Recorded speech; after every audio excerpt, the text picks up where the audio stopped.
the Subjective Perspective Show. You're free to be on the Subjective Perspective Show. You're free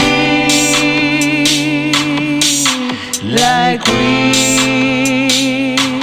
on the Subjective Perspective Show.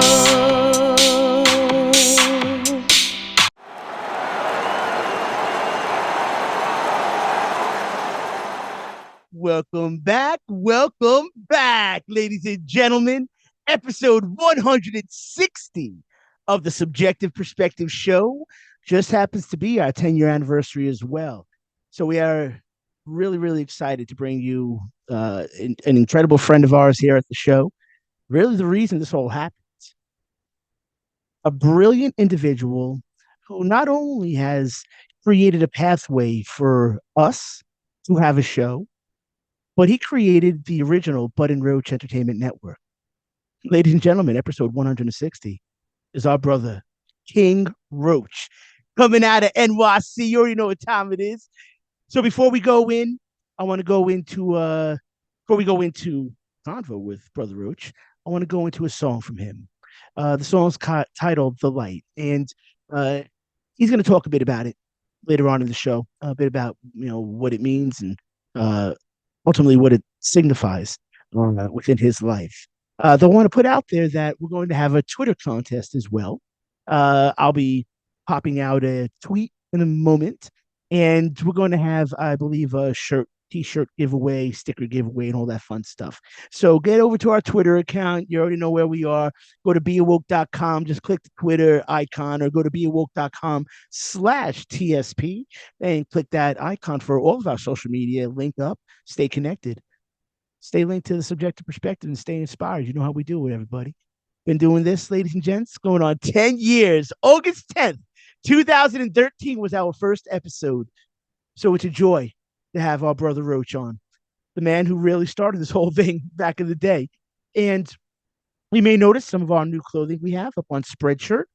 Go to beawoke.com or beawoke.com/TSP, which is just a direct page for the Subjective Perspective Show. But you can reach it by beawoke.com and go into the we have a nice merchandise section. So just scroll down to the page, click that, and you get your own TSP USA All Day shirt. All right, pretty dope. You already know Be Awoke Entertainment, Show-10 right there. And we have a lot of cool gear for you all. So go check it out.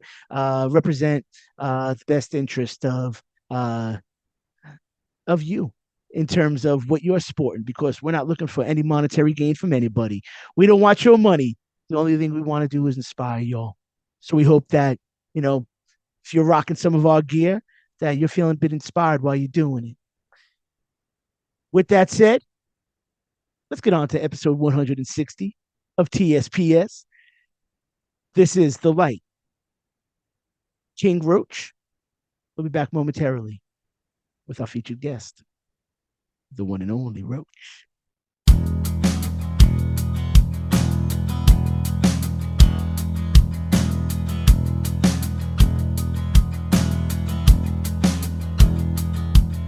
We did what we said we would do, but there's so much left for you now that you're near, now that you're here. Don't forget what you said to me.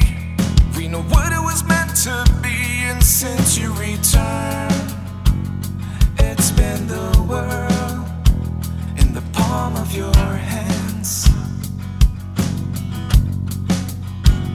But that was the plan. Now that you're near, now that you're here, mine. Then I said, I can't forget what I said to you. I think about it all the time, and it conquers my mind. But I'm asleep every night, so I'm making the most of my life. How could you blame me for the shame that I've endured to get where I am? I'm not unsure. I wanna see the light.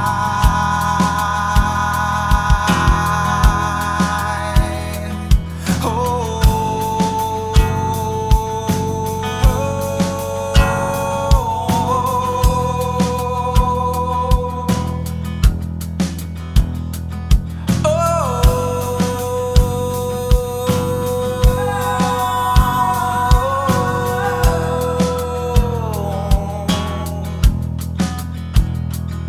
I want to see the light.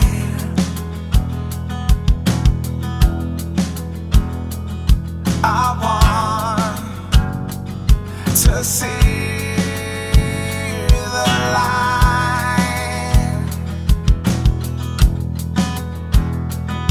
I want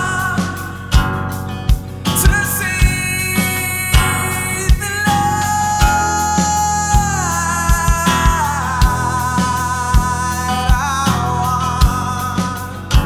To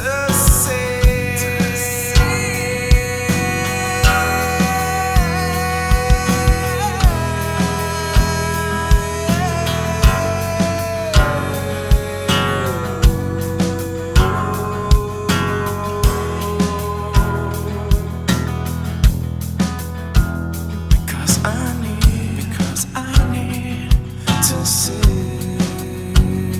at night.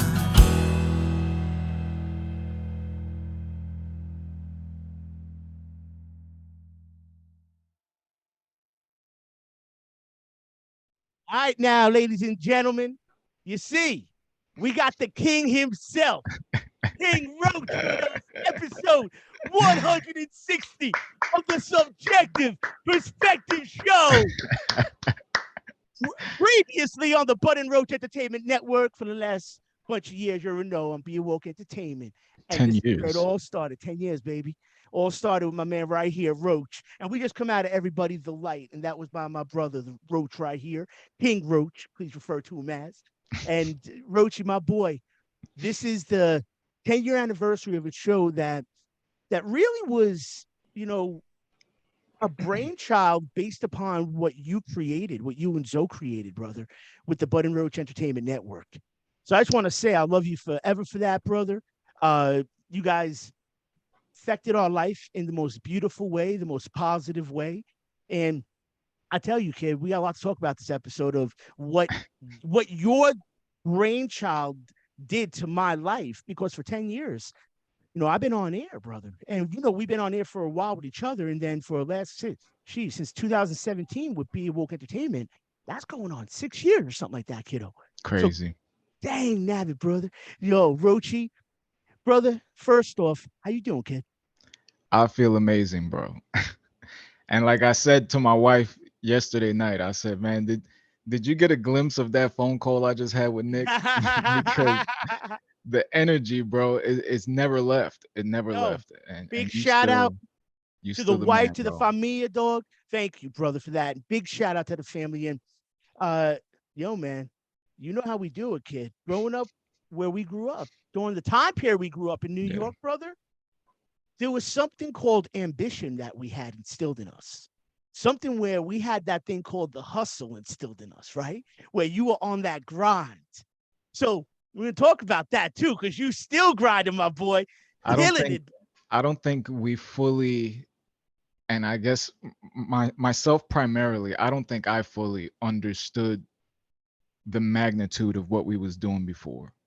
Right on. Me And neither, bro. it wasn't until after, I'm looking around and everybody got a podcast now. I'm like, holy shit, we was doing this shit. Like when we first started on Spreaker with me and Zoe, those first few episodes, we got featured on Spreaker's main page. They did a full article on us. And It might still rightfully be up. so, dog. Rightfully so. I should be up, kid. They better be And tracking you, boys. and it was like the market was so fresh, and just the ability to put together the presentation using Spreaker's tools, Yeah, man. that gave us the leverage to kind of, get extra creative, and we had different drops and we had different segments, Yeah, and it man. was like a real presentation, and it was Cheesy's ahead of its house. time. Cheese. How Oh, of cheese? course. Cheese is still he actually has the Number one, Cheese's I'm House thinking about brand. cheese. He Yeah, got the cheese. Cheese's House Love you, brand kid. on everybody that he sees. Like, Oh, yo, please, yo, listen. Whatever, whenever I gotta see cheese, I gotta grab a shirt and I'll be repping it. oh hell I'll be yeah. repping it. Come on, man. It's not. It's I already got my done. Cheese's House hats. I got Oh, all my dude, that hats here. Yeah, of course. off the hook from day one, man. So like, it's like, uh, you know, you got when I was put on to you guys, man. Like this, you guys started 2012, like you said, and now just to give everybody a little reference for people that watch Kill Tony, Tony Hinchcliffe, the #1 live podcast in the world, greatest comedy show out there. Um, dude, And a huge wrestling fan. massive wrestling fan. Yo, Tony, we want you on, dog. Come on, get on with Roach, get on with me, go on, get on with the show, the team. Big shout out to Lisa TSP for getting my engineer and audio set up. Couldn't do it without Absolutely. her, my beautiful, blessed, brilliant wife here. Um, but so dude, it was tripping me out, kid. Like the other day, I'm watching, Kill Tony and 10-year anniversary, bro. Like June, I think it was. 10 years. I'm like, oh man, they started like 2 months before we did on the show. But that means that the Bud and Roach show started before Kill Tony started, bro. It So was such a crazy time too, because I had just gotten into the conspiracy theory stuff. And that's how it started. yeah, Those first few episodes, that we was was that all was cutting conspiracy edge. theory. Yeah, And nobody was talking about that shit at the time. it was alternative media. And we went to the streets, and I write about all of this stuff. Like when you read the blog, you're gonna see Hurricane everything is storms. written I remember about. that. We literally broadcasted through every natural disaster, every bullshit that happened in New York City. Like we covered it, and we were in essence like a news channel for what wasn't being said by the mainstream media. And now everybody's, you got different woke channels on every social media platform. Woke changed. Yeah. Woke is a whole different thing now. It Oh, that's wasn't another woke. thing, It man. wasn't this woke when we was woke. Yeah, it was awareness back in the day. Back 10 plus years ago, it represented people that were enlightened, people that were aware of facts, people that were aware of what was going on beyond the mainstream current of thought process. I want everyone to know I just got a wisdom tooth pulled. So if I have like if I clench my teeth, man, it hurts a little bit. So if I lisp, please do not mind me, everybody. Um, but exactly, brother, man. Exactly, my boy. It was all what you started was on the forefront. It was pioneering in this space, my boy. And that's why, kid, like when I saw you guys, back in 2011, man, I remember being out west and I was like, man, these guys are onto something. These guys, and I was like, yo, they're from BK. I was like, all right. I was like, that's as I was talking last night, man. My grandma grew up not far from where you were at, bro. Well, she came from Italy, and that's where she ended up as a little Mhm. girl, out there in that area. I won't even say where it was, you know what I'm saying? But because nowadays, forget about it, man. Everybody be like, yo, where they at? Where's he at? What street? What geolocation? It's They'll show crazy, up. They'll man. show up Come with on, it's cameras. ridiculous. Dog, I remember back in the day, I came to your crib, bro, and I had video. I'm rolling in with cameras. You're like, dude, no. They're gonna, no, people gonna see that, man. I didn't even think about it, bro. I was Oh like, yeah, you're shit. right, kid. But yeah, no, but see, that's why podcasting is so fascinating, kid. It's dope, man. We had Graham Hancock on the show, right? He's one of our first guests. Obviously, and I had an episode focusing on Joe Rogan back in the day, a bunch of years back, and just saying how he was inspired me, man, to like, back in the day to question things, yada yada yada. And I watched his podcast when it first came back out in like '09 or whatever it was, and I was like, yo, that's cool, man. I dig the long form conversation. I dig the fact that he's just rapping, nothing like scripted. But that's dope. And I was doing like my degree in history, man. So one of the things was I had to do like interviews, right, bro? So and you had to read interviews, you have to study interviews and stuff. So I was already into that interview thing, man. I was like, yeah, I was really into Yeah. that. Hey, I told you last night I interviewed my grandma, God rest her soul. She won the game '96. Forget about it, man. The kingpin, man. And uh so I interviewed her for one of my projects, my genealogy project, which was a capstone to get my bachelor's degree. And I look back on that, I was like 19 or no, probably 20, something like that, whatever it was, but I was young. And so I'm watching that interview and I'm like, man, that's cool, man. And that's why when I heard what you guys were doing, I was like, man, that's really right, man. These guys are just doing it like out of their own crib. They're just producing it themselves. I'm like grassroots style. I'm like, I really, really respect that. I love that. And then I will talk a little bit how I got on the show, man. Sending you all that video, me wearing that Oh, mask, I dancing to remember one of that our video like it songs. was yesterday, bro. We're gonna find that everybody. We'll pop that I up, said, man. holy shit, y'all got Because to see this video. Bud and Roach had a competition to be on this show, and it was like, yo, send in the music video. So me and Lee didn't have actual video, but we found this mask that was like a see-through mask, real freaky, man, with like big red lips, funky, man, and like so I put it on. So now it's like this thing with like a see-through mask in my face, and I'm just like dancing all like I remember psychedelic that and shit. freaky, man, crazy, up in front of the song that we had blasting in the back on the computer. And then, within whatever, a week or something, I hear back from the fellas. And that's history right there, though, man. That's the beginning of it all, kid. And yeah, man, that's why. That's why, brother. Like, nowadays, like you said, everybody's got this going on. But when you started it, it wasn't. So my question to you is this, man. Like, what inspired you, man, to start a podcast back in like 2011, 2000, really to April 2012, April 20th, 2012? So I guess it kind of ties into everything I'm doing now too, in the fact that I've always been a dreamer, but then I've always had a specific tool set that allowed me to accomplish things quickly. So like if I wanted to have a clothing line, I can easily put together designs. I can craft all the clothing. I can build the e-commerce store. I can run social media. I know how to do all those things. So back then, we've always flirted with the idea, especially me and Zoe, whenever we would just chill, we would always talk about doing something under the name Bud and Roach. And initially we were going to do an animation series. We were going to become animators. But then, looking at the process of that, I'm like, we don't have a budget and we don't have that skill set. But one thing we do is we talk to each other a lot. He's been my best friend since we was kids. Big shout out to Zoe. Love you, dog. Oh, he's going to come on later. Yeah, we'll see him in a little bit. 10-year anniversary, y'all. The Subjective Perspective Show. And you hear me listen? I hear myself lisping from that wisdom tooth, man. My other tooth's clenching, man. All that stuff. Sorry, bro. nah, you sound good. Thanks, kid. So me and Zoe, when we first put the camera or the microphone in front of us, we only had one microphone. So for those first few episodes, it was a cheap $50 condenser mic. We used Spreaker, and because I already knew like audio engineering and production and all that, I just got into Logic and I started crafting, the intro song, the segments, and I put together the personality of the show. And that, with what I'm doing now with Dominate the Globe, I kind of saw as I'm writing everything out how that was a huge turning point for me, because I was being recognized for both my behind the scenes contributions and my on stage persona at the same time. But it was my behind the scenes contributions that was propelling me in the industry. So that frustrated me a lot. And that caused me to drink even more than I was drinking before, because while I'm receiving all these accolades as a producer, because the production of the show was great, the onstage persona was suffering, and the man behind it was suffering even more.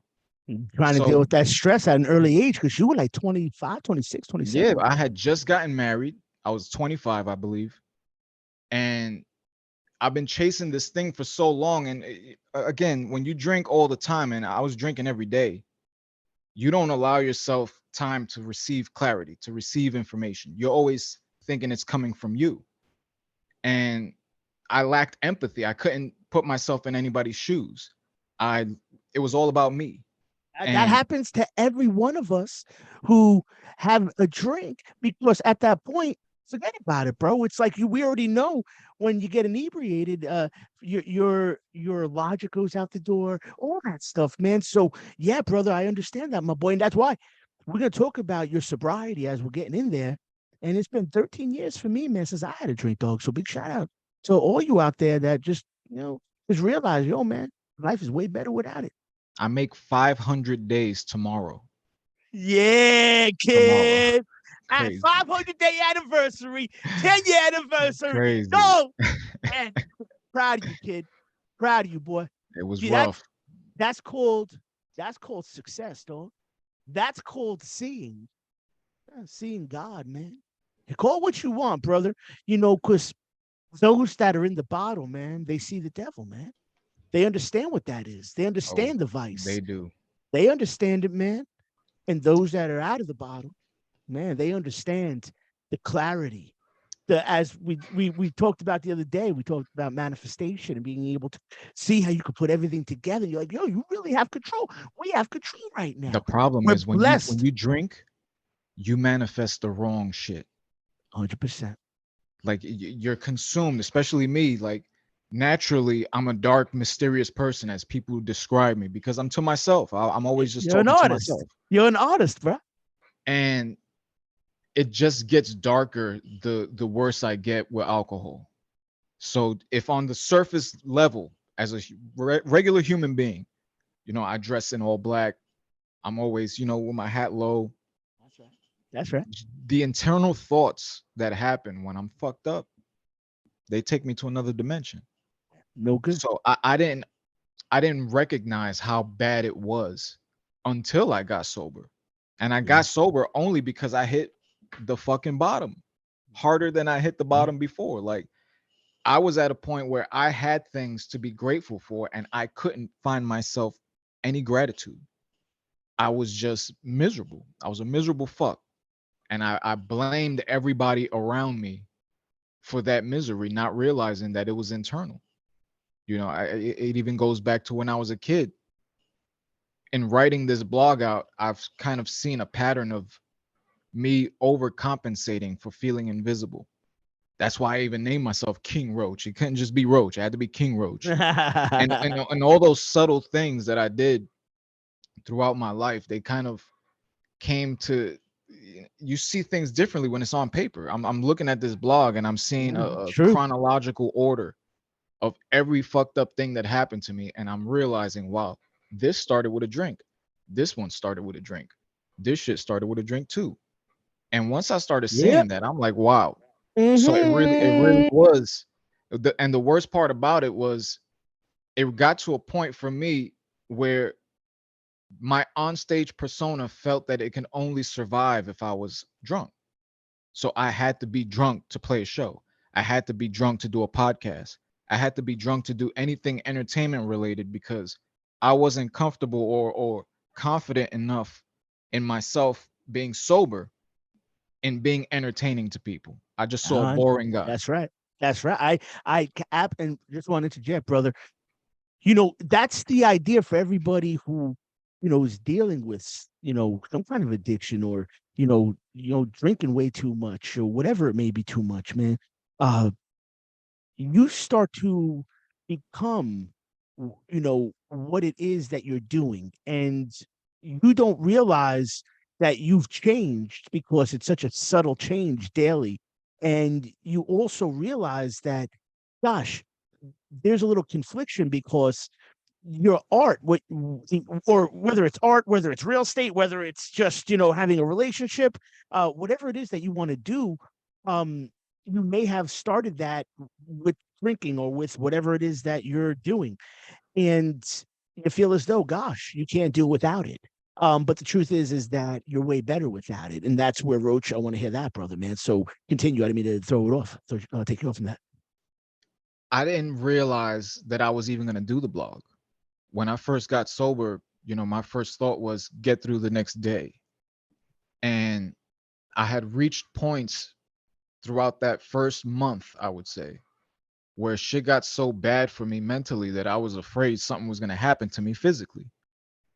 And I was just paranoid. I was afraid. And I started thinking, I have all these failed ventures, all these videos that never got seen, and all this shit that's just floating around the internet. And if something happened to me and my daughter doesn't see any of this, then she's not going to see what I did with my life. Whether I succeeded or failed, she's not going to see anything. So initially, it just started out as me organizing everything. I started combing through all the channels, and it was keeping me busy, not thinking about drinking too. So I'm just giving myself work. And I just started organizing everything in chronological order. And it didn't even start out called Dominate the Globe. It was just globaldominationproductions.com. It was just a company website. And then I started seeing that there was a story. There were multiple stories within one story. And, even back to Morning View, like the Incubus thing, that played a huge part in my life too, because it was a big embarrassment for me. The embarrassing moments were extra embarrassing during that time. And again, having to What was write it being on stage just like drunk, you're not able to get it, no, job it type of was thing? it was a, it was a series of events. It was, and again, this is all like written about in the blog. There was one particular Where can day. everybody find the blog, brother? Where can everybody find the blog? It's on dominatheglobe.com. Cool. Sorry.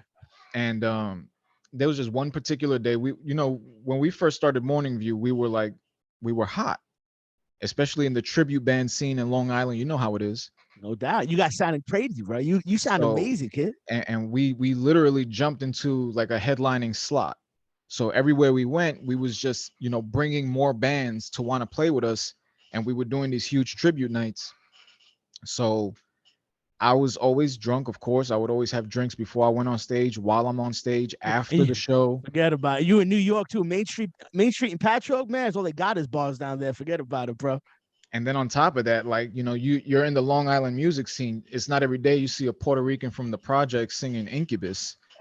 So it was like an extra spectacle to people. Loving it, kid. And you sound just like the dude too. It's crazy. But when I sing Radiohead, I sound like Tom York too. So yeah, dude, your voice is killer, bro. It's an ability to just I sing what I hear in my head on the record. I record, my memory records the record, and my mouth just sings exactly what I hear back. So it's not that I sound like Brandon Boyd. That's just the record. I'm singing the record. And so I digress. That's cool. That's cool. So it reached a point where we had went to go see them. Me and my brother got tickets to see them at a free show at the Apple Store in Soho. And Morning View had a gig, coming up like in a week. So I went, I printed up a bunch of flyers, and there's video of this shit.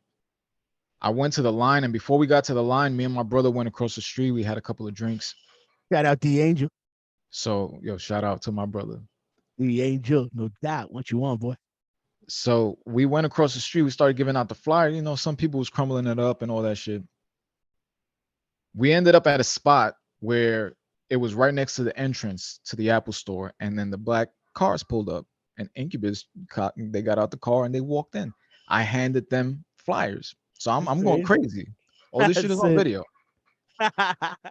So I'm on a high, like, young, dumb. I'm in a tribute band. I just gave the band that I'm a tribute to a flyer. I'm thinking I'm on top of the world. I'm thinking That's that surreal, my life man. is about to change. I'm thinking that I'm going to be like Mark Wahlberg's character in that movie that he was fucking. That dog. Yeah, so I'm thinking, Brandon Boyd's gonna get injured somehow, and I'm gonna fill in for him on tour. So when we get inside, everybody, they're recording the show for iTunes, and everybody's screaming things out in between songs. So I scream out Morning View tribute real loud in between one of the songs, and some dude next to me screamed out "Be original," and the room just went off laughing, and everybody was laughing. I'm even sure Incubus laughed. So it was like crazy, man. It made me feel so low. Oh man, that's crazy, dog. My brother was pissed off. Like my brother, he saw red. So I'm like trying to calm him down now too. Yeah, He no saw doubt. who it was. So, a couple weeks passed. We end up going we already had tickets to go see them at Jones Beach. And we were gonna play a show in the parking lot. Oh, nice. Great venue. So we went and we set up, we drew a small crowd. We went through a nice set of old classic Incubus, stuff from even Fungus Among Us. And it was nice. Then we go inside the show, the drummer and his family, they have front row seats. The rest of the band, we had nosebleeds. But he used his family's tickets because everybody was standing up to get each of us to the front row. So one by one, everybody's going down to the front row. And I remember I'm standing literally feet away from Brandon Boyd. The rest of the Incubus is there. They're killing it. Like the place is fucking packed to capacity. And while everybody's staring up at the band, I look back and I'm staring at the crowd. And I broke down, bro. I broke down. I felt like a cheap fucking copy. And I knew that I was never gonna get to that stage doing what I was doing with that band. Yeah, good point. Good point. And that was like a turning point. That was a turning point. And it was soon after that that the creation of Bud and Roach happened. Because I couldn't deal with not being original. So when me and Zoe, like we used to congregate at the venue during these Morning View gigs, and it was always an exciting time. But after that moment, we lost that because I wasn't going to take the stage to be a copy of anybody anymore. So that kind of led to, all right, what's next? I don't want to just keep playing these acoustic gigs in New York City because that scene is kind of dying too. Now everything is kind of manufactured like cheap. It's on the go. You're not making classic records anymore. You're making something for streaming for quick streaming money and a quick tour before people forget about it. Didn't you get back with Morning View later on too, right? Yeah, because I missed the guys. Yeah. But it wasn't about it. It was a different experience after Bud and Roach started, because after Bud and Roach started, I had something original, and nobody could take that from me. So to me, having Bud and Roach was my entry point into, all right, yeah, I did Sunday night screenings and that was original too, but that was more about other people. Bud and Roach, that was about me and Zoe, and that's how it started. And live, man, live was sick, bro. When you I would still go, have a few old recordings of live from Zir Zameen, and while the quality was shit, I don't know anybody that was doing that at that time. that's what I'm saying, brother. That's what I'm saying, kid. And so Bud and Roach Entertainment basically comes from all of those circumstances. April 20th, 2012, you and Zoe, who we're going to see in a little bit, launched the very first episode. Now, we get put on to you guys probably, bro, by the July around there, man. So about July 2012, kid. I think that's when we start to listen to you guys. Maybe even a little before then, but then I think we reach out with that video with Real Romance, our song, and we're trying to get on. And then, you guys, offer me a monologue, a 3-minute monologue on the show. And I'm thinking to myself, this is crazy, bro. Like, I'm just kicking back, living in Cali at that point, and I'm like, well, I don't know how to do, I don't know if I could do this, man. Like, can I do this? Like, I've never done this before. It sounds pretty rad though. So I was like, yo, let's do it, man. I asked Lee and she's like, yeah, let's do it. I was like, right on. So I loved it, bro. So I call in with you guys, man. And I'd have like a notebook with all my notes and stuff I'd have for like the week. I think ideas. And then like maybe a year in or so, August 2013, bro, is when we started. So probably around this time is when we're thinking about really getting the Subjective Perspective show going. Initially, you guys asked me, and I was like, man, I would like to. I just was so busy. So I was just so busy trying to make ends meet. I was like, I don't know if I could do it right now. Then after like a month or so, I was like, yo, I think I'm ready, man. I think I can do this, And that's why, bro. August 10th, 2013 was our very first episode. So that's about a year and a couple months after you guys started. And just a little shout out with some stickers for everybody. Listen, we got some TSP USA all day. You already know what time it is. Rocking one of our TSP shirts right up in this thing. USA, keep it real. Rocking some cool hats. Got the whole fit. Come on, man. Give me this shameless plug, Roachy. Give me this shameless plug, kid. This is a woman's shirt. So it's like a woman's shirt, man. Lee likes rocking this thing. Thing's tight. Subjective You sell them on the website? Yeah, you already know. Yo, come on, Spreadshirt from back in the day, right? BeAwoke.com, man. BeAwoke.com, everybody. Come on. Got yourself that same logo up on one of these old muscle shirts. Even got some cool You got muscle shirts. sports attire up in this thing. But some of my faves are coming up, man. These are like the TSP cross shirt, man. Just dig it, man. It's rad. If you guys can see it. Just got a nice little thing going. Another one of these. And then this one's like the sportsman type of shirt, pretty cool looking. Got the stripes on the sleeves, the TSP one. Oh, So I what like I'm that one. so I'm gonna do this, everybody. How about this? I'm gonna give a giveaway, okay? I'm gonna say this. What should we do, Rochi? Let's go the 100th person. Uh, let's go. Whoever leaves a comment over the next couple weeks, over the next 2 weeks. So we're in 7-Eleven. Let's say by 7/25, by July 25th. Whoever leaves a comment, you're gonna be in the running to win a shirt. All right, y'all, or a sticker or a hat or whatever it is. We'll figure out what you're gonna win, but Genius. you're gonna win something, okay, everybody? So keep you connected with that TSP gear. We for real, man. We've been doing this since day one. My brother Roach out here, Zoe out here.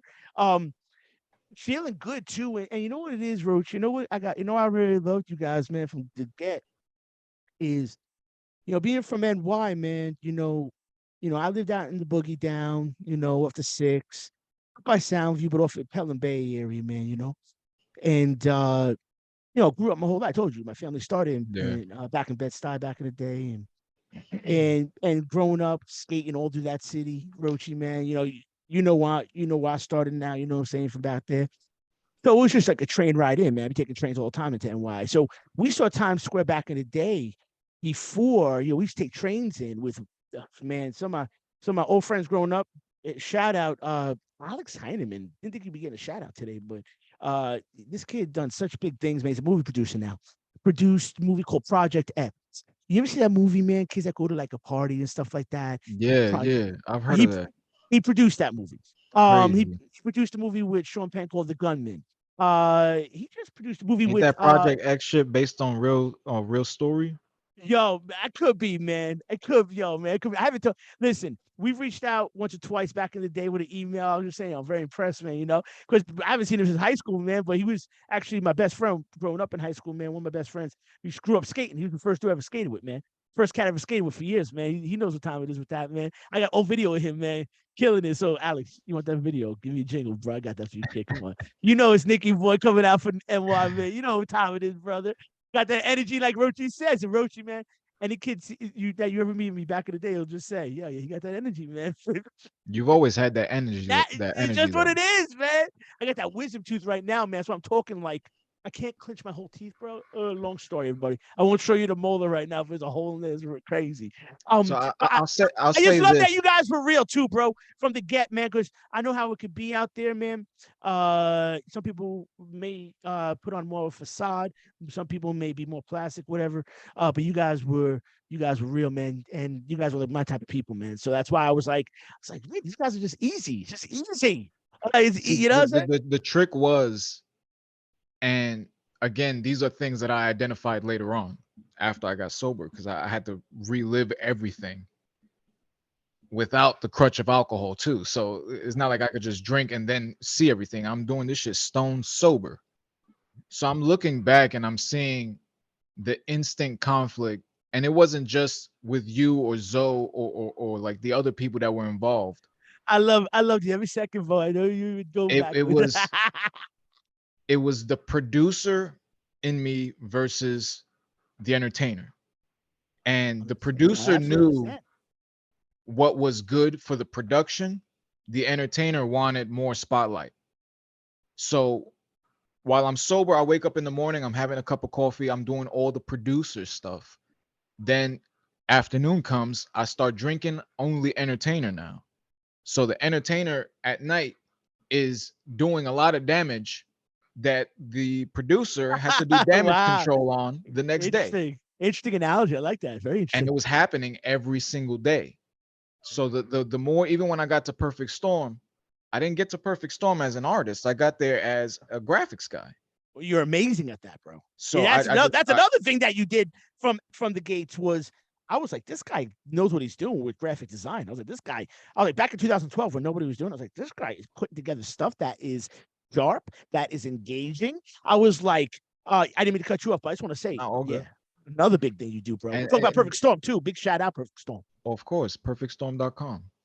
So when I first got there, I brought my computer. I just started, interning. By the end of the week, I was in the corner office. I ran the graphics department. That notoriety for being the marketing guy and having the ability to edit the videos and put together the graphics, it put me in a room with people that I aspired to be like artistically. Yeah, So man. if You I'm got in the killer room, people, bro. You on the Breakfast Club, everybody. Just so you know, I see this cat with one of the Marleys on the Breakfast Club. I see this cat. oh my What else? god, Oh well, Storm was the original DJ with the Wu-Tang Clan. Not to blow a spot yeah, up, but yeah. come on, man. He was on the Source Awards. I remember You back don't when he like told me. bragging about that shit though. Yeah, I'll break for him for a second. Big shout out. It was so cool, man. So yeah, just so everyone knows what we're talking about here. This ain't small potatoes. This is the big deal. This is the real deal right here. So it put me, and especially like I had to do a lot of repairing with my relationship with Storm, because a lot of the situations that that they turn into like my Al Bundy stories, like my war stories.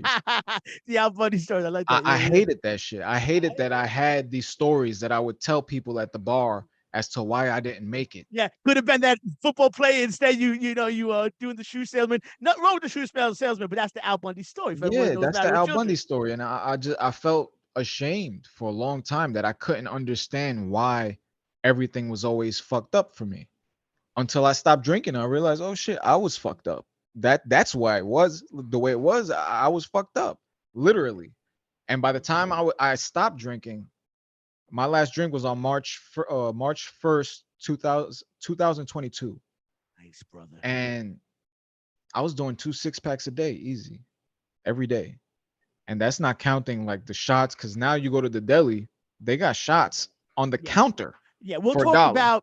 We'll talk about a little bit how they have just littered that region with alcohol too, because you can't go 2 steps without alcohol. Other parts of the It's country, you don't see crazy. it anywhere. It's dude. I grew up out there. I know what you're saying, kid. So yeah, sorry, bro. So Crazy. when I started putting all these pieces together and I'm putting this story together, I'm like, holy shit, I blew a lot of opportunities. I also kind of went into a depression while I'm writing this, because there were some things that you just can't fix. Yeah, yeah. And I never thought that I would be back in the industry. Like when I made a year sober, the day that I made 1 year sober was the day that Storm came to my house. His first time ever coming to my house. And Wow. we had the talk, and he asked me to come back as creative director. Oh, that's rad, man. That and That's that rad. that like literally overnight put me in a place where I'm in the same apartment that I was in before, that I was getting fucked up in every day. And I'm in a completely different world. Now I'm doing completely different things than I was doing when I was just drinking a tall can outside trying to hide it from my family. And the the journey to identifying that all the issues were me was crazy. Oh, dude, it's crazy, bro. Because It was it, the hardest thing uh, I've ever had to oh, do. dude, yeah, bro, no doubt. And you know what it is, man? It's having to admit, because the ego is a double-edged sword. Ego does two things. It says, all right, uh, do that. It says, no, I got what it takes. I can make that happen. Ego's working like you got it, bro. Also could say this: ain't nobody better than you. Right? You get right? They go, yo, hey, I got this. Hey, no, I don't need a head, but or it goes into the idea of like we were saying before. I can't function without alcohol, whatever it is. The ego is saying this is how I've been functioning, yada yada. I gotta keep this going. And Or me versus the world. you versus the world, brother. Yes, 100%, my boy. And that's why it's so hard, man, because you're battling yourself. That's the hardest battle. Just like the hardest instrument to tune for many people is the voice. You have a beautiful instrument you got for your voice. It takes me a while too, my here. We get that job done though. But the hardest battle, bro, is the battle within, kid. And Yeah, yo, bro. you listen to David. You ever watch David Goggins? Nah. Oh, dog. All right, now, just when you watch this back, just remember Goggins. I can't even talk right because I got a dang wisdom tooth thing crazy. But David Goggins, dog, I'm gonna just say that you just you every I'm gonna day, check it out. Everything dog, my brother sends me, I dog. check out. Oh, dog, dose of inspiration, kid, dog, off the hook. But it's exactly what you're saying. That's what I think is pretty dope. You haven't followed Goggins. Some of y'all watching this may probably know. Some of y'all probably don't. You know what I'm saying? Just the way it goes. Got so many people in this world. For those that that don't know, and like Rochi being put onto it right now, you're gonna realize that your story is very similar to what Goggins was doing. But what Goggins did was on the level of becoming the 36th African American Navy SEAL in American history. Going from dog, I mean, his story's crazy, bro. His story's crazy. Going from major abuse from his father to being ridiculed in a small town in Indiana, to to him being like over 300 pounds, and then him being the toughest dude on this planet right now, kid. Just know, my boy, Joe Goggins, dog. Oh, you're I'm gonna gonna love I'm gonna it. check it out. I'm gonna check it And all out. y'all that don't know, you got David Goggins, man. He's the real man. But like, and I didn't mean to interject, dog, but I just want to say that's why it's so hard. That battle is crazy. That's what you left off at. The battle was crazy, bro. To get to the point where you could say, "Hey, you know what, man? I got to stop this, man." And there's a matter of stopping, but then there's also like another layer of accepting that it happened. Yeah. Like I had Oh, to, because yeah. I was beating myself up every time I would write something. I would go outside and beat myself up about what I just wrote. And the fact is, I can't change any of that. Like it happened. Nope. It's documented, That's right. and And nobody's perfect. Everybody's got things they done, dog. And I believe that's where God comes in as well. The one of the most brilliant things of God, that I've realized in my life at 45 now. You know what I'm saying? I went through so many phases in my life, man. By 45, I can sit here proudly and say that, you know, uh, in, in in terms of feeling, like whatever, like you say, you might have done something wrong, blah blah blah.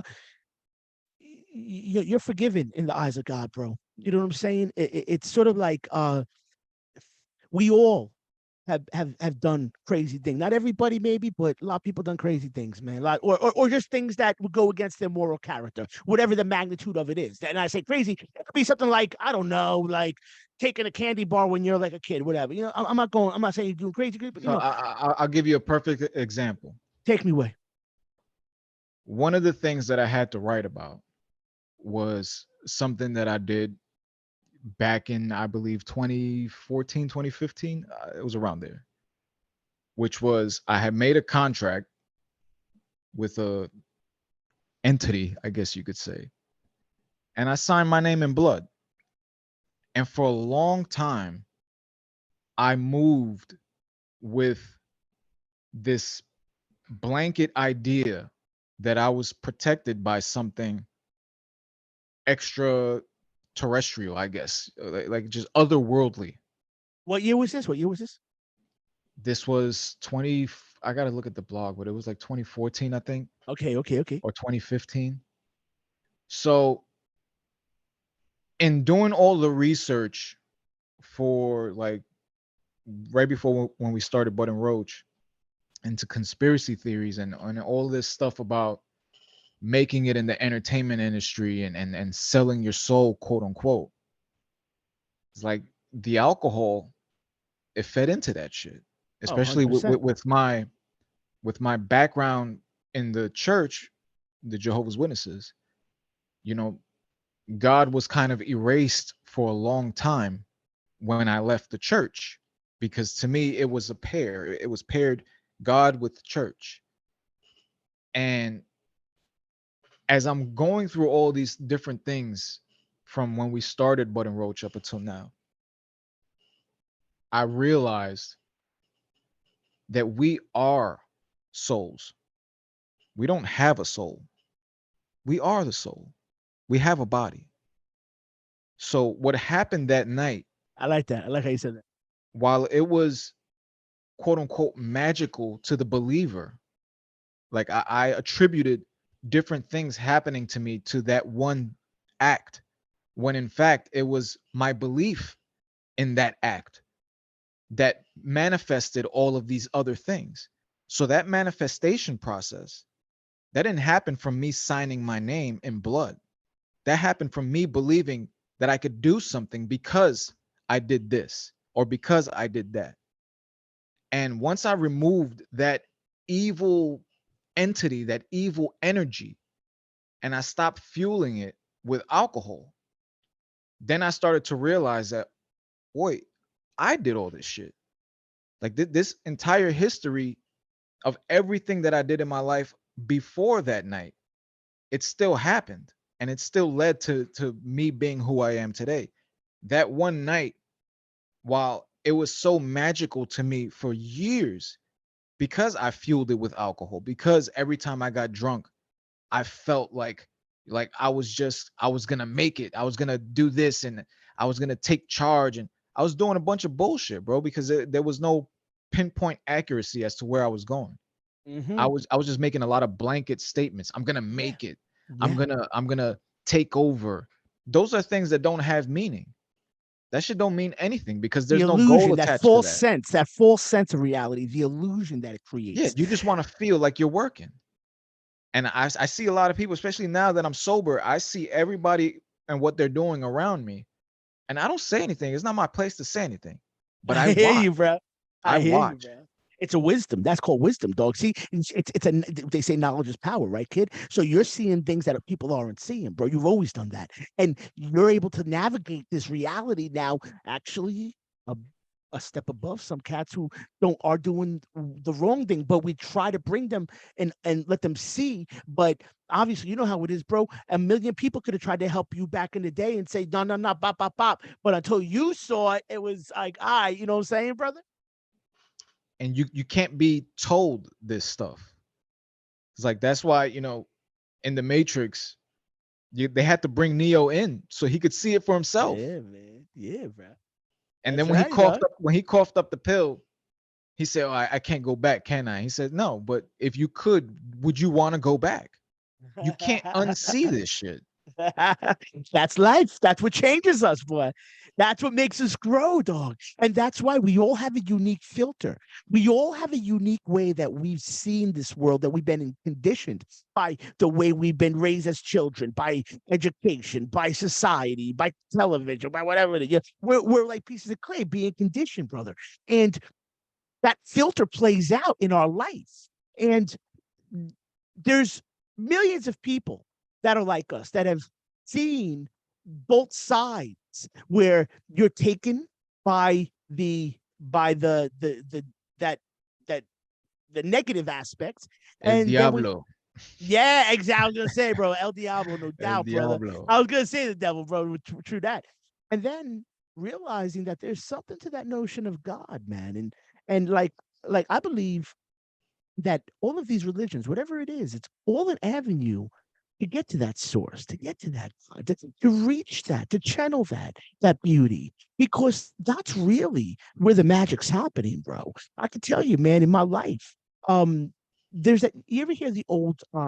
There's an old, I think it's a poem, called Footprints, I've heard of it. where They you're have it in being frames carried. in like Yeah, doctor's yeah, offices and shit. it's really good. Basically saying, I went through all these things in my life. Where were you? And there's a picture of footprints on the beach, Yeah. and it's God saying, it was those times that I carried you. You know what I'm saying? So like all those times that we just thought there was nothing out there, nothing. We're bio hopeless. Boom, boom, boom. God had us, man. And I look back now and I'm like, that's now why we're at this point, me and you, bro, because we can now let people realize, listen, there's more to life than what was on that other side, kid. And life's better because the truth of the matter is it didn't just happen like that. NY's had that alcohol in there since day one, kid, early on. And it was a money-making gimmick, bro. It also was a major way that you could sort of get into the families, destroy the families a bit. Now you have Absolutely. other industries. Oh, industries for lawyers, industries for law enforcement. Listen, I love my law, love good lawyers, but I'm just saying you perpetuate these industries, healthcare industry, blah, blah, blah, blah, right? So that's why in our region it was inundated with alcohol. And I knew so many people, even in my own family, that were alcoholics. You know what I'm saying, though? Like you just said, people drink it every day, and it was socially normal and socially acceptable. And it's trippy when everybody's doing it. It's like everything, everybody's doing it all day, and you're like, wait a second. You have doctors all day, lawyers all day, all these people you would believe are like upper echelon. But you're like, but they're just doing what I'm doing. I'm nothing. I'm just doing I'm just trying to work, make a couple dollars an hour here, right?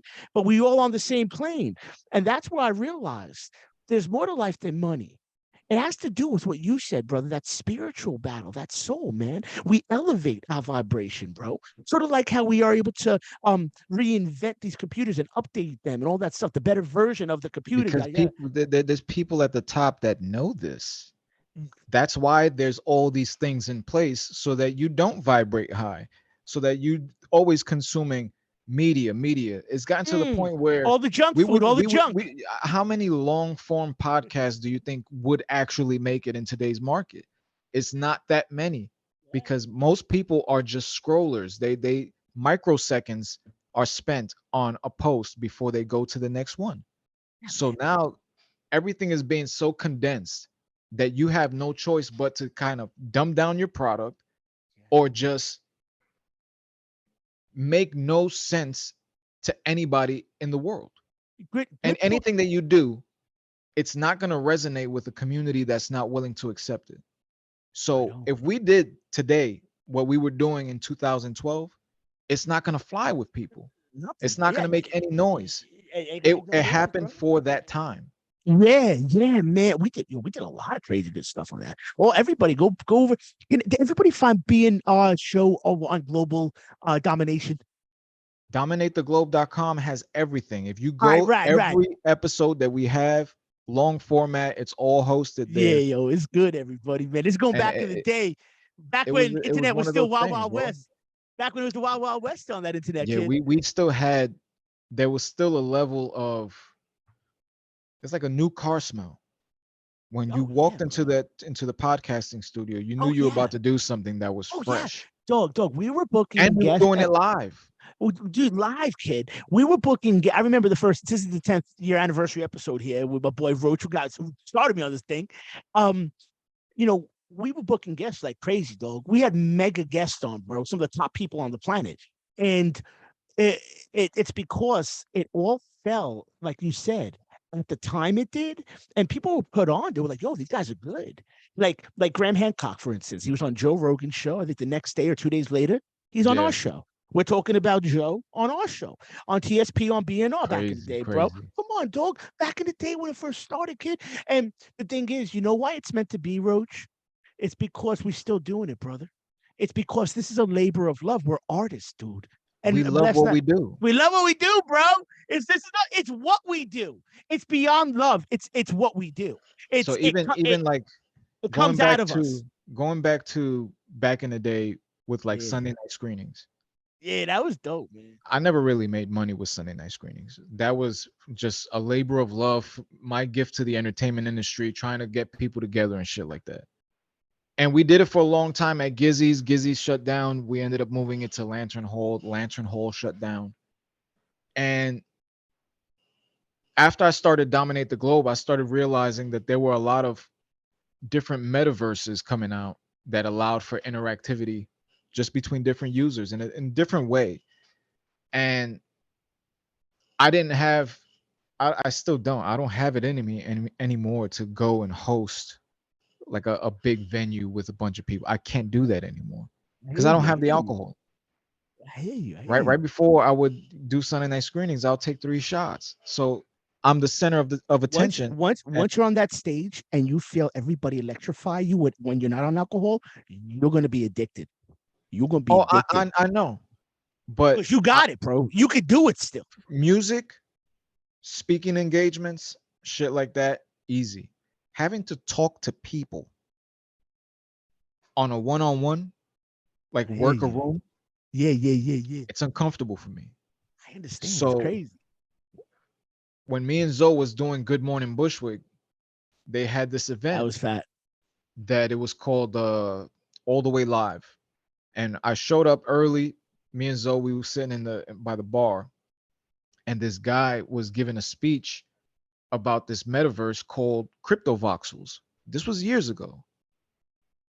And I heard it. I kind of just paid attention. It was stored in the back of my mind. We ended up taking shots. We were there to drink and have fun. Then years later, I start realizing that this Crypto Voxel shit is not going anywhere, and it keeps getting better. Wow. So it basically, you can build almost like a 3D website, because that's what these things are really. They're virtual reality experiences where you become a character. You can walk around, you can run, you can talk to other characters. There's a vocal chat and text chat, It's the different future. emojis. It's crazy shit. Is it crazy, man? So I just sat down while I'm sober, and I was just trying to fill up my time with different things. So I sat down and I said, what would I do with Sunday night screenings if I was a billionaire? And I said I would build a theater and just use the theater to showcase independent films. Oh, that's rad. So voxels, they kind of condensed the name down to voxels. It's not crypto voxels anymore. But voxels gives you free spaces with every account. All you need is a crypto wallet, and you can have up to 200 free spaces. If you want to do it inside the actual metaverse where you have neighbors and an address and shit like that, you can walk to your neighbor's property. Then you got to use crypto to buy land in People are this gonna be in this digital thing all world. day. They're gonna be sitting in this digital world all day. This is getting crazy, man. It's crazy. So the spaces, they're not attached to any other plot of land. So you can build whatever you want on these individual spaces, and they give you a link. So if you're a marketing guy like I am, you'll promote each link separately, or however you want to do it. So I got to work and I started building a virtual reality movie theater. And I have it. It's 6 floors. I believe I got 40 films in each exhibition. And every Sunday night at 8 p.m., a new exhibition is published with a new 40 Independent? film. Independent All films? independent films. Really, man? So part Where of can this, people find this? Where can people find this? everything's on Dominate the Globe. Oh, So sick, bro. It's crazy. GDP TV. Initially, I was doing vlogs, and I had like different ideas that I wanted to execute under that name, GDP TV. But it ended up just being a network of virtual reality experiences that kind of mimic what I was doing back in the day. So Wow. Sunday night screenings it's all movies. Slam Global is every Tuesday night at 8 p.m. and it's all independent wrestling. So I tried to do a bunch of wrestling Oh stuff wait, over the so years. dude, so what's going on with the wrestling then, bro? Like what's like independent people that are wrestling nowadays? So how it's broken down. First of all, I gotta acknowledge the fact that I use robots to run this shit. So, Really? yeah, What? I've become addicted to building bots that run the things that are tedious for me, so that I can do more shit at once. So instead What of kind of robots though? Like inside the metaverse? no, this is strictly on my computer, and they execute tasks for me Wow, that I kind of dictate to them what I need done. this is crazy. So one of the first steps was I had to kind of build the facility and then turn it into a template, because essentially when you're in voxels, and I'm talking tech talk right now, but essentially when you're in voxels, each facility that you build, it's just a file, and that file is a code. And if you know how to read that code, then you can manipulate that code without having to use the platform to actually go into a facility and change the screens. So I didn't want to manually go into each theater and change the screens and change the thumbnails for 40 fucking movies every week. So I built a robot that it's a script. I run the script and a few things happens. So first of all, I built a database of about 10,000 independent films that I pulled off of YouTube. And they all meet a certain criteria. So they're a certain length, they have high quality thumbnails, so it's a high quality production. Say, bro.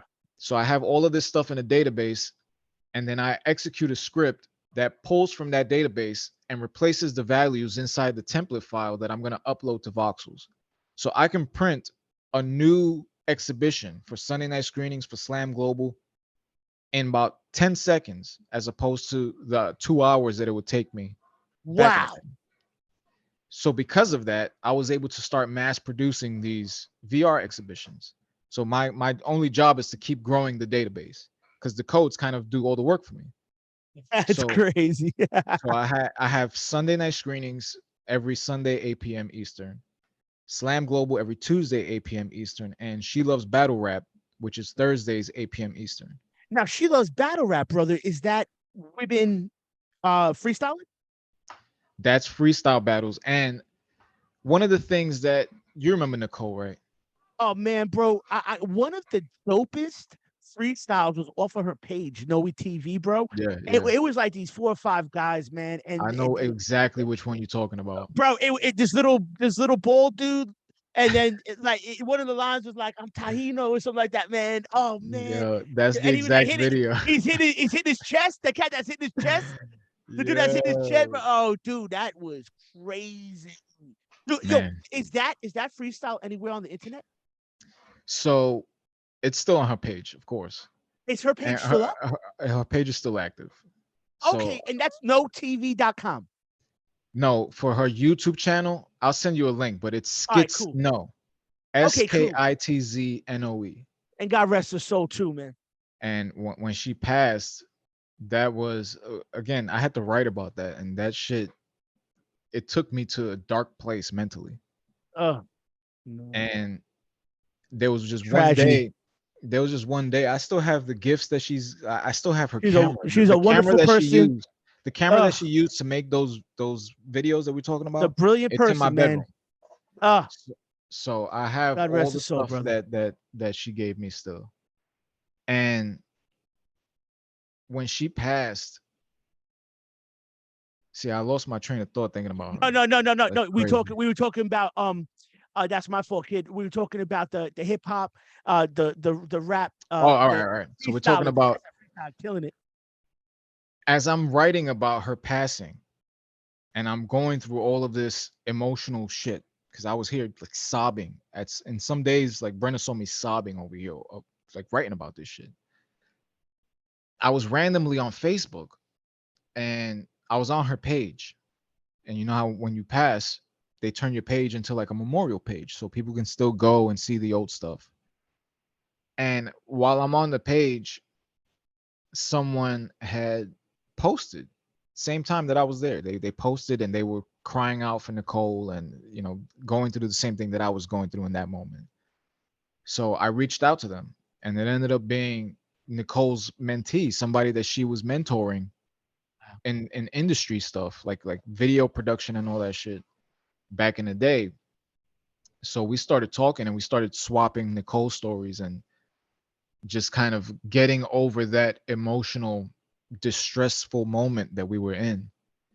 And I had the idea. She's already heavily involved. Her name is Charmaine, and Shout out, Charmaine Shemaine. Davis, and she's heavily involved in the battle rap scene. Oh wow. And so was Nicole. So you already know Nicole's Oh videos. You man, you, you yeah, see it man. was all about hip Probably one hop. of the best freestyles I've ever seen, man. That killed it, man. I'm gonna go find it now. Okay, you send me that link. I'll post that link underneath this YouTube page, bro. Got you. Underneath this video. Is that cool? So then everybody listen to Hell this. yeah. I'll link it so then no TV be forever, man. Come on. Oh man, what tragedy, man. So Oh, keep it on. I Sorry, I bro. was looking through all the different VR builds that I had, and I decided that I wanted to do something. Since I had wrote about Nicole, I kind of wanted to drive traffic to her videos and just use what happened to do something good.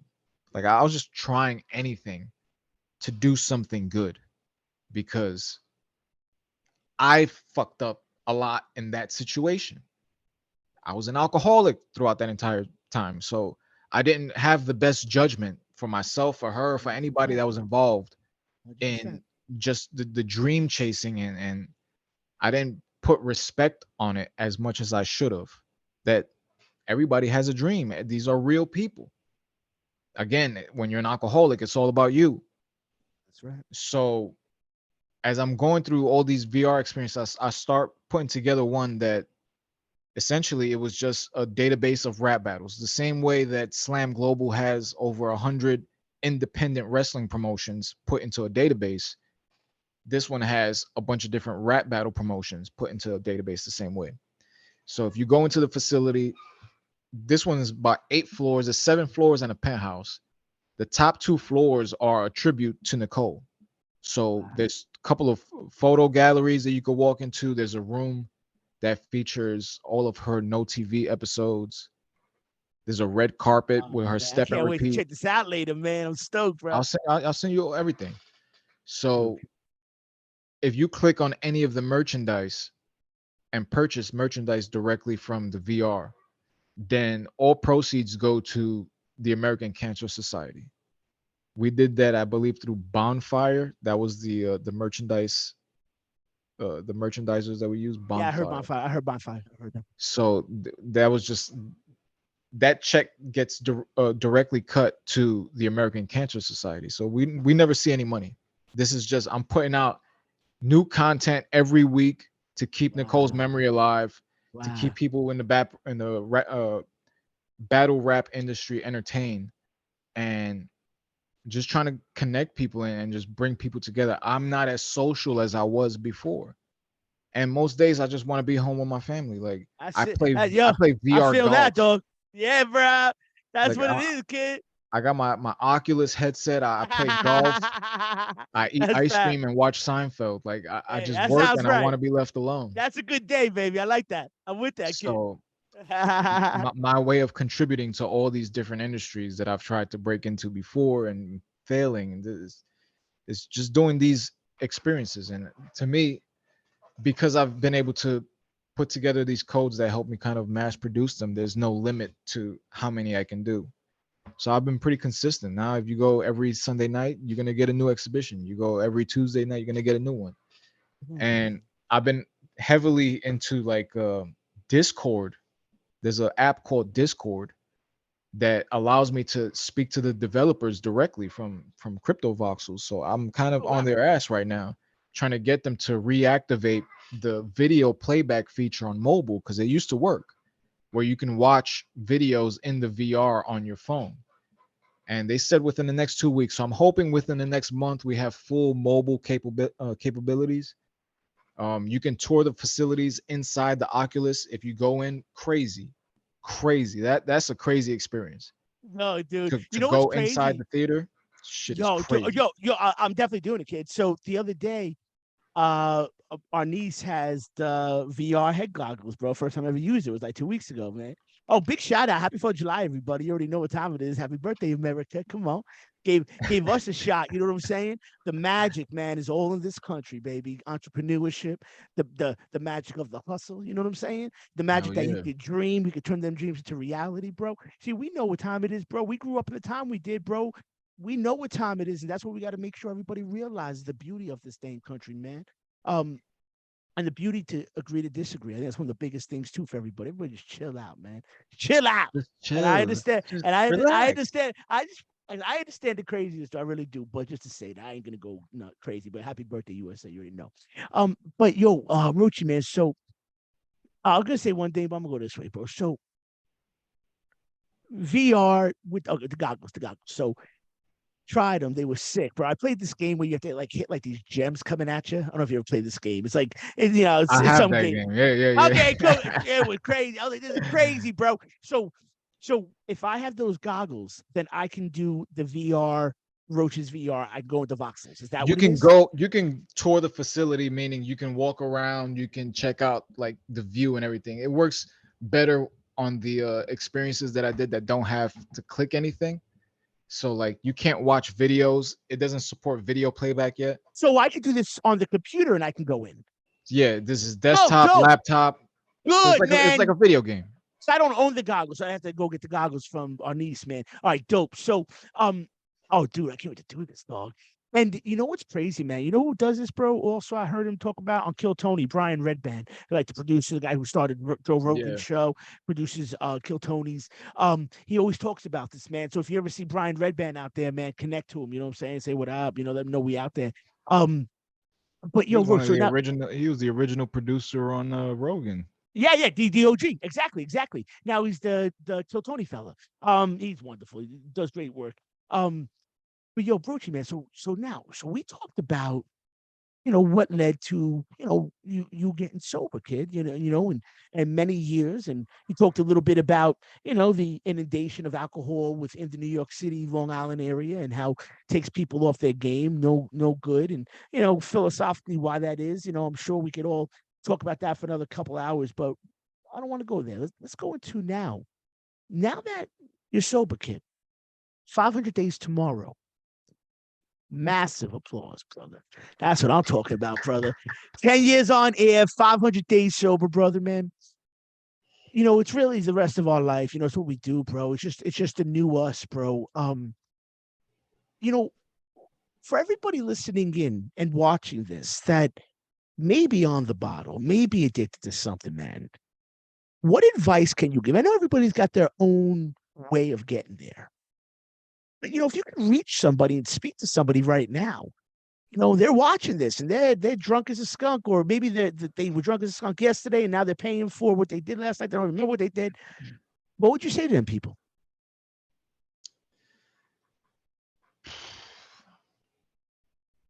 You know, when I started writing, because it was around Christmas time that I started writing the book that I just released.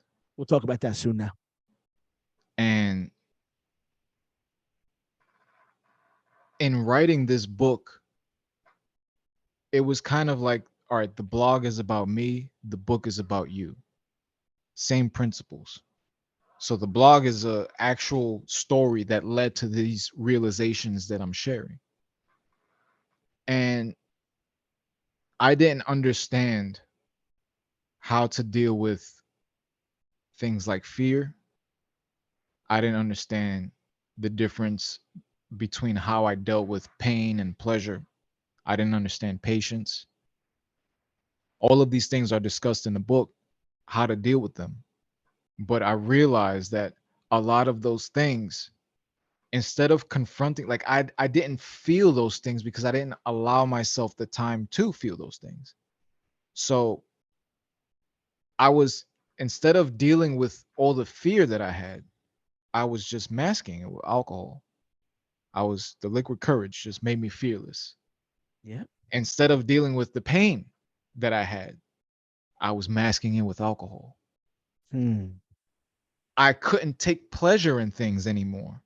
So I would just drink while I was doing whatever it was I was doing so that I could feel like I was doing something that made me happy. And in every aspect of my life, I saw how detrimental it was to not confront it head on. And to me, the only advice I can give to somebody is give yourself an opportunity to confront things that you don't even know you need to confront. If you can give yourself, like I'll say this shit to people, I'll be like, yo, you know, I'm sober now. They'd be like, oh, so you still counting? You're still counting? Bro, I know people that have been sober 20, 30 years that are still counting, bro. Yeah. It's never something I didn't stop drinking because I hated drinking. I stopped drinking because I love drinking too much. Yeah, Because it was the answer to every problem that I had. And it wasn't until I stopped drinking that I realized I have a lot of problems. I have a lot of shit that it never got addressed. It was always just silenced. And a lot of the quote unquote courage that I thought that I had was just me being drunk. So yeah, I'm courageous in the fact that I've sacrificed my entire life in the pursuit of fame and fortune, and I've played shows on stages. I've done all these different types of things. I'm courageous in that aspect, but I was a coward in that I couldn't look at myself in the mirror and find a reason to be happy, even with Oh, the man. wife and kid, even with all these different things that I should be happy about. I couldn't find a reason to be happy because I didn't have the quote unquote success that I was chasing, which again was never defined. And It it's was just crazy. this open idea. And Good. first off, love what you said just now, brother, man. Like eloquent, very. I can't wait to read your book. We're gonna talk about the book in a moment.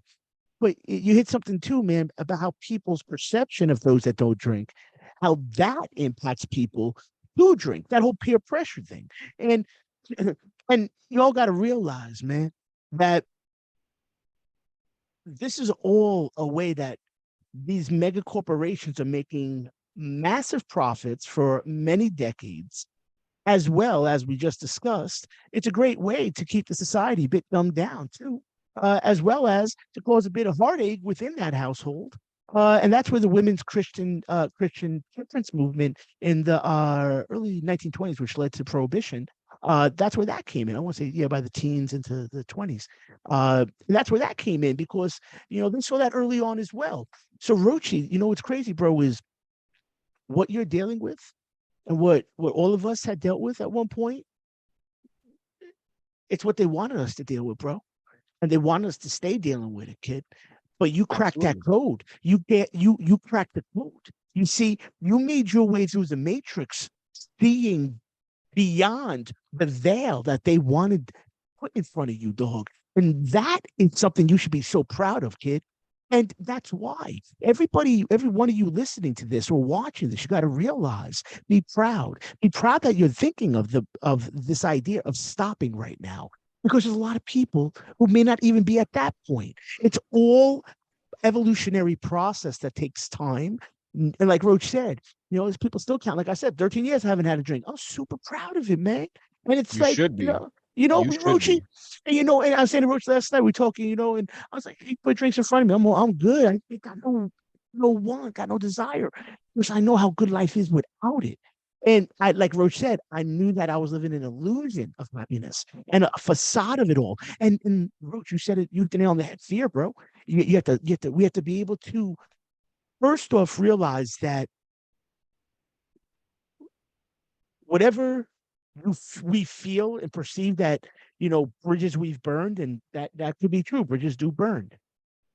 Though we have to realize that millions upon millions of people have been there. And in the eyes of God, you are forgiven. That's what's fascinating about it all.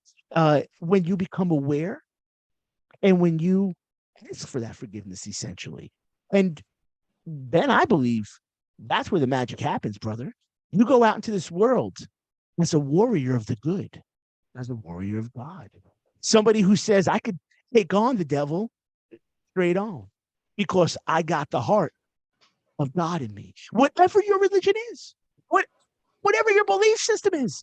Maybe you don't believe that. Maybe you just believe in the universe. Maybe it's more of a metaphysical aspect of the way you see life.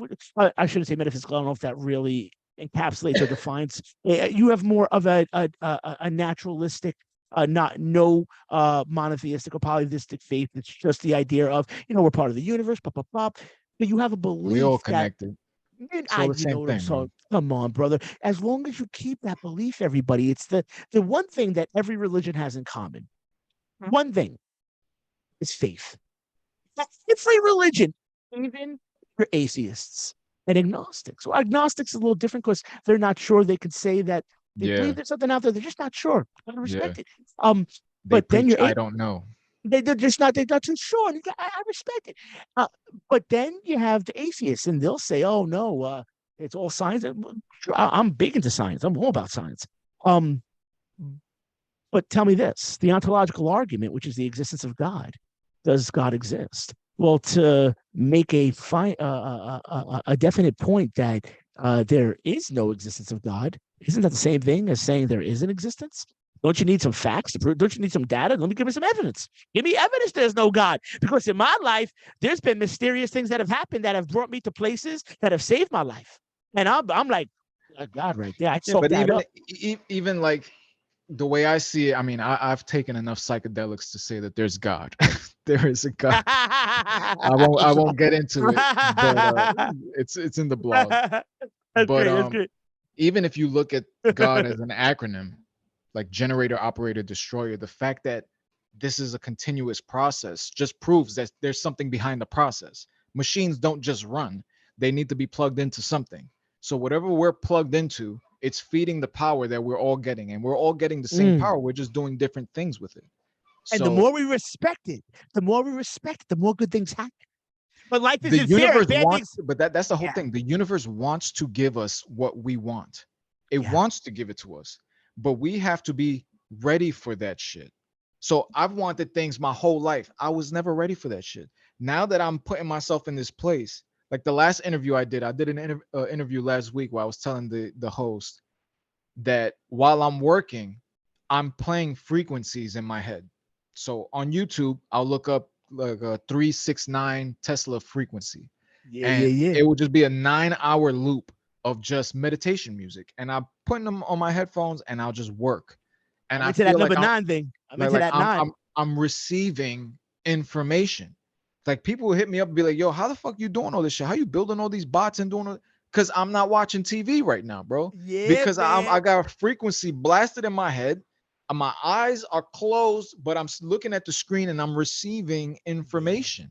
Tapped into the So wisdom of the you got to universe, tap bro. into that shit. You Tapped have into to. the you were tapped into the wisdom of the universe, dog. Check it. You know what? I've been doing what I do for a living for a hot second, bro. 20 years now. Yeah, bro. I've been from many people, bro. Many people at a time. And I do the exact same thing, brother. I tap into the wisdom of the universe, brother. I rely on my knowledge base and all that and the experience of already doing what I do. But there's something that's happening metaphysical, bro, not to be redundant with that term. But there's something that's at another level going on, bro. That's why I get massively good feedback, knocking on wood. Bless, that's a wooden ring from the Redwood Forest, our wedding ring over there with a D string for our last name. You know what I'm saying? It's good for guitars, though. Um, but Rochi, I know what you're saying, kid, about being tapped into that something that is beyond what we can see, touch, just like gravity. You can't see gravity, but it's happening right now, everybody. And that's what Roach is talking about. There's So something going on. the the few times that and I'm not gonna, again, all it's written on the blog, the actual post that I'm talking about this is called the trip report. Nice, And nice. doing certain, shaman like rituals, I would say, they allowed me to see, and they are in part, responsible for dominate the globe, because the last time that I had one of these experiences that lasted about 10 minutes, physically, the next day I was in pain because while it was happening, I'm literally rolling on the floor all over Wow. the place. They're trying to hold me down because I was falling down a wormhole. Yeah. And as I'm falling down a wormhole, I see my entire life happening within 10 minutes. So I relived everything that I ever been through in 10 minutes. And this was about 5 or 6 months before I got sober. Like it took me about 6 months to process what the fuck happened that night for me to be like, all right, there's something always happening around me, even in an empty room. So that boogeyman shit, I'm not afraid of the dark anymore. Yeah, I've boy. seen what's in the dark. See, that's why we ain't woke, we awoke. Everybody be awoke entertainment. So where you are right now. Roach, I'm loving this, hearing this, dog. Keep going, Like, bro, but yo, I'm with that. I've I'm seen with what's that. in the dark, so you can't fear what's in the dark. I don't fear, like, I don't fear dying. I fear leaving behind my family.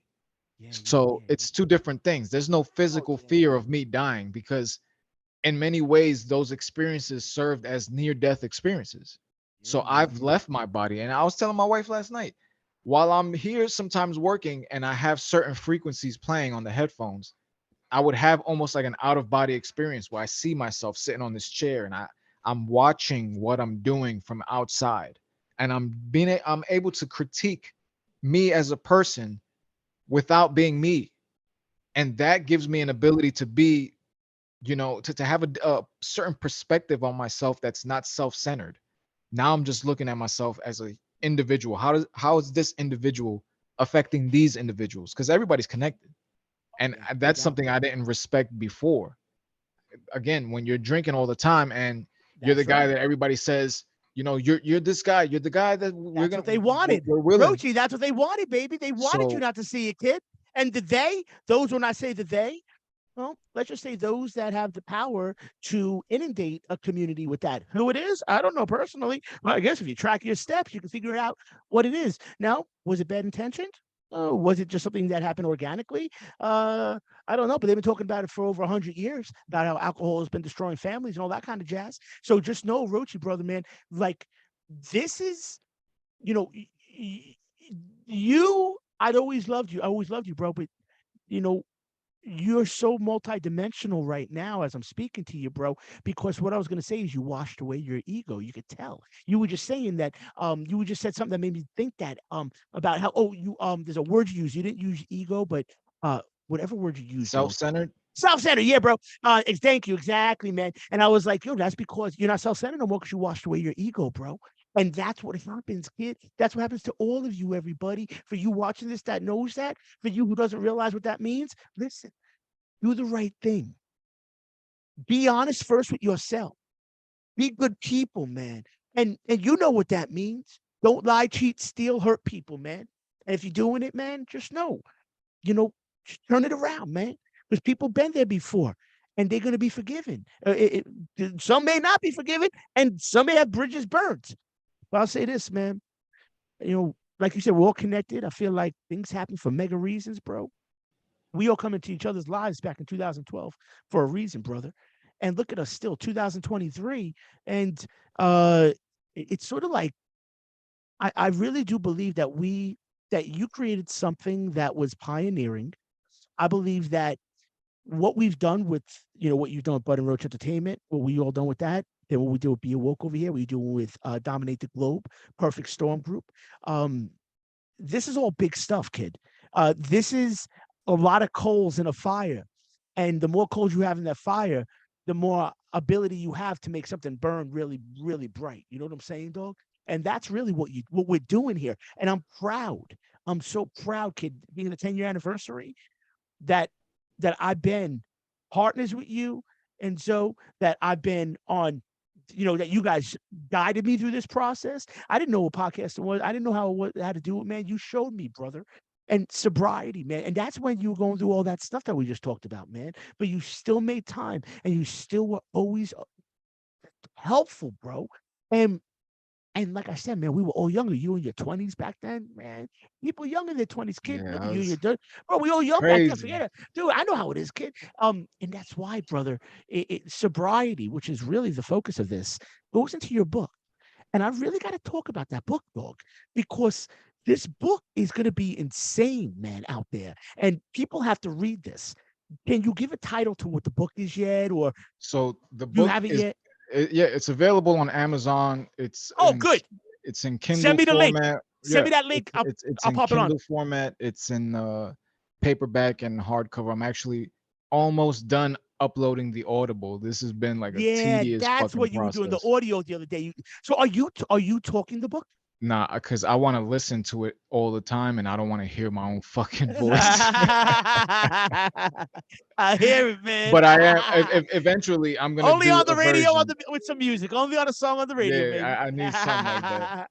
But eventually, I'm gonna do a version where I'm the voice of it. But I'm gonna wait till I have like more followers, till there's a demand for my voice to be on it. I think For it's now, great to have it all I'll another just voice. use, yeah, I'll just use another voice. But essentially, it's called "Change Your Mind: A Guide to Dreaming," and it's an in-depth look at the process that not only I had to figure out through years of destroying my own life and the repercussions of all that shit, but once I got sober, everything started to make sense for me as to, like I said before, dealing with how I dealt with pain, how I dealt with, pleasure, the idea of pleasure, and how all of these things associated with my dreams, and my dreams being that they're the center point of my life, meaning that they've always been with me. It's not like I just had these dreams. I've had these dreams my entire life. That's right. And they're so embedded in my personality that for a long time, when I was drinking and when I was, self-centered, I couldn't recognize that the same process that I was going through, everybody else is going through. And whether they have the level of self-awareness that I have now or not, they have the ability to get there. So they just need a guide. In telling my story on Dominate the Globe, yeah, you can read between the lines and say, all right, don't do this, don't do that.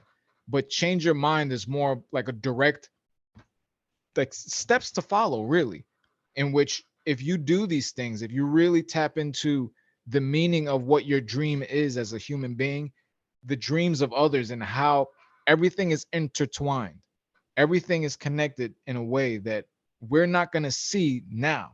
We have to trust that the universe is going to give us that hindsight 2020 shit, so that when it actually does happen, like even right now, me and you talking, we just said we met 10 years ago. We never thought, 11, especially 11, I think. all these years later, we never thought that we would be here right now. Like Crazy, kid. the Crazy, fact that bro. we're still here, we're doing this, and we're still in this position.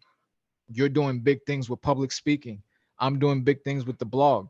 Like we have manifested our dreams into reality. And we got a lot more to do, baby. We And keep going. this is something that anyone can do. Yeah, Anyone yeah. can do that. Everyone, first of all, needs to identify the fact that they have a dream. Stop saying, it's never going to happen. I don't give a fuck if you want to be president. It might not be of the United States, but you could be president of a company. You could be That's right. president of a book club. You could be Yeah. president of so many different things. Yeah, man. And these are the individual steps. Like my life right now is not, all right, I got sober and everything fixed. No, I still laid down, even as an alcoholic, a foundation all these years to tell this story that I'm telling right now. So every single thing that I've ever done is a step that I'm going to keep climbing these steps. I'm not worried about where the staircase leads to. I'm not worried about how many steps are left. I'm not worried about how many steps are behind me. My only focus is every day, what the hell am I going to do today that's going to make tomorrow better? And if I do that every day, bro, my life is going to be gold. Bro, you're inspiring the crap out of me, kid. I love this, dog. So now, so check it, bro. You know what's so trippy, dog? So this is why great minds think alike, kid. All right, so I'll tell you right now, man. World, check it out. Writing a book too myself, dude. Yo, so I'm like 50 pages in this right now, kid. All right. Has to do what I do, you know what I'm saying? And one of the words in the title that I have is guide, man, because the guide to doing what I do. So You just know need when the the book goes, guide, bro. dog. So okay, so crazy I mean, just that think about it. What they gave you when we was kids, they gave you the TV guide. dog, They gave you the TV dog. guide because they want to Come sit you on, down. They man. want you to know how to do everything in front of the fucking TV, bro. Yeah, They don't give you man. the guide on how to do your taxes. They don't give you the guide on how to buy land. They don't give No, you the no. guide on credit cards. That's They give you right, the kid. TV guide. So Good point. To tell, check this out, to tell lies to the vision, the television, tell lies to the vision, it's like, right? bro, You no. So when this book comes out, just know, man, you wrote a book with the word guide. I've been writing, I got 50 pages in. I'm getting there now. I should be done within a month. Yeah, I made a book too. Had no idea you doing that, bro. God, I used the word God. yeah, So bro. dude, what's that, bro? And you know what's dope is I'm in one industry talking about it. You're in another industry talking about it. We boys, brother. You know what I'm saying, man? So like, it's sort of like we out there, and people may not know that we know each other or something. And like, but like, I would like we all grow with each other's success in a way, bro. You know what I'm saying, man? Like Like what I do. when I was talking to my brother about you, because me and my brother had plans of doing public speaking events. Like we were gonna Yeah, put together like these Tony Robbins style yeah, huge man. fucking conferences and shit. Yo, let's do it, bro. And that's in the works now. That's why that was one of the reasons I needed Put the me book. in. Put me in, So bro. once we start doing public speaking, we're I'm gonna in have whenever. everybody like we're gonna have everybody on stage. Everybody's gonna have their time. We're gonna Oh, create that's our own TED Talk crazy. shit because Oh, what? that's what we need, bro. We We need our need that, own. We bro. cannot be under anybody else's umbrella. We have to be in control of this. And You whether or on this? not we have a large audience or small audience, whatever audience we have is going to leave that place motivated. They're going to leave that place better. And this is going to grow organically. I'm not afraid of that, bro. Dude, all I know is this. You've been on this tip for a long time because I just remember Free Mind Network. That's all I'm saying. I know what time it is, dog. Come on. You and D had that going back, bro. Yeah. That's why, like, it's so dope, man. Like, talking to you We right should now, get we bro. should we should get Zoe on. Yo, get someone, kid. Where is he at? Let me I got my thing's open. So whenever Zoe calls on in, I got that, man. text him right Yo, now. I'm just stoked that we're doing what we're doing, brother. 10-year anniversary here because this is what I believe is going to inspire other people to reach for their best, to maximize their potential. The more other people maximize their potential, the more this world becomes a better place, man. The more people go beyond the veil of all the crap where it's like, yeah, you know what? Just sit in front of the TV, drink your beer, just, do stupid stuff and then pay the piper later on, rather than stay focused and really believe in your vision and work relentlessly at it. You see, that's the spirit of the entrepreneur. That's truly what makes America the greatest country on this planet. The fact that we have the ability to not just see a vision, but to live out our visions. Find other countries like that, man. You're gonna find a hard time doing that, especially in a place where you could be in such a dynamic landscape. You can go to the deserts, you can go to the prairies, you can go to the beaches, you can go to the cities, you can go to the country. You can go all around this country and find a multitude of cultures, subcultures, so many different groups of people that are just beautiful in this country. I love this country, Roachy, bro. You know, 4th of July episode, also our 10-year anniversary episode, dog. You know, we're blessed, kid. We're blessed. And that's Yeah. why we know it, man. Did you see People the gotta video realize it. of the drone show? Instead Uh, of fireworks, they have fireworks, but they also did drones this no, I 4th of didn't, July. That man. shit was I'll watch that crazy. later. Okay, I'll watch that. I'll YouTube that after this then. They Oh, did it that's over the East crazy. River. Yeah, that shit. It was Oh, like was that Spider-Man movie with Mysterio when he had yeah, control yeah, of all the yeah. drones and they were able to turn into like, holograms almost. Yeah, yeah, yeah, That's what it yeah. was. Like the shit was crazy. Wow. They did the Dude. Statue of Liberty, they did American flag. I Wow. love this country, which is why, like I said to you yesterday, when we do radio moving forward, we can't talk politics anymore. Nah, That man, that too that time is crazy, too over. divided. That time's over, dude. We did our thing back when nobody was doing it, bro. And you know what? Anybody can go to any podcast all day, and they got lots of things on that now. I feel like people are tired of it. I feel like people want to know, so go to those podcasts and get that info because that's important info. But then come out to us, check out everything that Roach is doing, check everything we do in TSP, because you're gonna get a more, how would I say it, intuitive conversation dealing with just the individual. More so than just the political sphere, because a lot happens based on the world we live in, based on politics. So that's why we are very into politics. But we believe that what you all may want as a refresher is a conversation dealing with something a little outside of that realm, What's and crazy, not to cut that's you where off, but sobriety, it I think, is starts the with most sobriety, important. of course. But then on top of that, people, they don't give themselves a chance to get to know somebody before they find a reason to dislike them. So I know people who would support certain agendas and include that in their description on social media. And, they would post certain political posts for the sake of arguing with people on social. That's another thing. The Yeah, people bro, that trolling, seemingly bro. are online all day long, just arguing with people about Crazy, shit dude. that they posted. And to me, if you go to dominate the globe, if you see anything that I'm involved in now, you're going to see that it's about self. It's about you. It's about what's Yes. underneath the surface of you as an individual. I Constant. don't care about, your political affiliations. I don't care about who you voted for. I don't care about, there's just so many different paths to disliking people that they've laid out for us that I don't care about any of that shit. I Great point. if you, and I say this with all the love in my heart, if you feel as though my presence and me not caring about those things bothers you, then you have no place around me Yeah, because you that's can't right. give me any information that I can't just YouTube.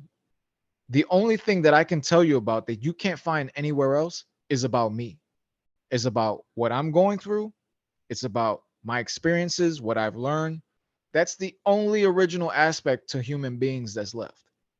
Everybody but got a podcast. Everybody, Yeah. got a record on Spotify. You gotta get on Rumble. Everybody, Are you on Rumble? Are you on Rumble? no, Go on Rumble. Just go on Rumble, bro. Just I've remember heard of it though. Rumble.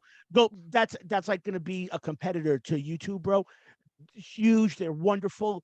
Go to Rumble. Hell But yeah, I'm gonna check that out. pop everything on every social media. That's just another one to add. Trust me, for real, bro. It's like, and I see it a lot in the industry too. Like everybody, when they put out a record, it We has have to to sound. too. We haven't eh, gone there. Just by the way, we haven't gone to Rumble either. We have to do that, so we'll get over there. So It yeah, just takes a I'm little gonna check time, that but shit out. I'm it's always good. We looking for gotta new get there. platforms. Oh, it's for real. It's for real. So when you look at what's hot in the street as an artist, typically a writing team would come in for somebody, a new industry plant artist that they're trying to break, and they'll try to replicate the success of whatever's hot in the street right now. And when you do that, there's no more classics. There's no originality. It's all copy paste. So right. anything that I do, yeah, I shine a light to different creators, and I prefer them to be independent. That's why Slam Global's not WWE and AEW. Everybody can see that shit already. It's like I'm putting together all these different independent wrestling promotions that maybe this one has a $200 budget and this one has a $2,000 budget, but they're in the same in the same room. I thought They're in the about you same like house. I thought about you like a month ago, bro, because we got PS3 a couple months back, and I got a WrestleMania game, dog. And then on YouTube we watched WrestleMania 3, bro, with Hogan, maybe Ultimate Warrior. And I said to Lee, I was like, yo, Roach loves this stuff, man. He loves Bro, this stuff. I still watch the classic matches. Yeah. So to me, I mean, anything that I'm involved with, there's nothing outside of it that's going to draw you in any particular direction. The only thing that you can do from consuming any of the content that I create is reflect. That's what I want. I want you to watch something, That's to what I'm read saying. something, Yeah, man. and to think. Like, yo, Critically think. Yeah. like, yo, he went through this shit. I'm going through this shit. That shit's crazy. Like, yeah. and then start identifying. Rather than you can't do nothing to fix it. Yo, hold on. We got someone coming in right now, bro. Hold on one second. This is gonna be crazy. This is gonna be crazy. Hold on. This thing better have worked, man. Hold on. Let's see. I press admit. So hold on. He's coming in, man. So you can't hear the audio. You can't hear the audio yet, though. So can you hear me, brother? He's in the street. Can you hear me, Zo? Damn, Zo, we can't hear you. Turn your mic on. Let me see. Maybe I got Zo muted, bro, by accident. Let me see. Zo, love you, bro. Let me see, man. God damn. It looks like it's still waiting for connected audio. It's connected he's walking to audio. In the street. There's Zo. Love you, Zo. Yeah, boy. Yeah, we hear you now. I hear you, kid. Yeah, hear me now? Yeah. What's up, fellas? What's good, brother? Hey, shit, man. Fucking rushing on my way to work. Zo, 10-year anniversary, brother. Nikki, what's up, baby? Yo, can you hear me, bro? Can you hear me okay? I hear you perfectly, love Nikki. You, brother. You look sharp. You, man. You look sharp as sharp can be. You're beautiful, brother. I miss you, man. Miss you, bro. This is so dope. Having you and Roach on, all by accident, all just organically. And this is our 10-year anniversary episode. So we started August 2013, brother. This is fucking amazing. Dude, I miss you, man. So what's up, brother? Where you at right now? Let the world know where you at. Right now, I'm walking in Bushwick on my way to work, man. I just came back from home with my girlfriend to my parents' house where I'm at during the week. And God bless you and your girl. God bless you and the family, bro. We love you all. I was saying, Roach, last night, man.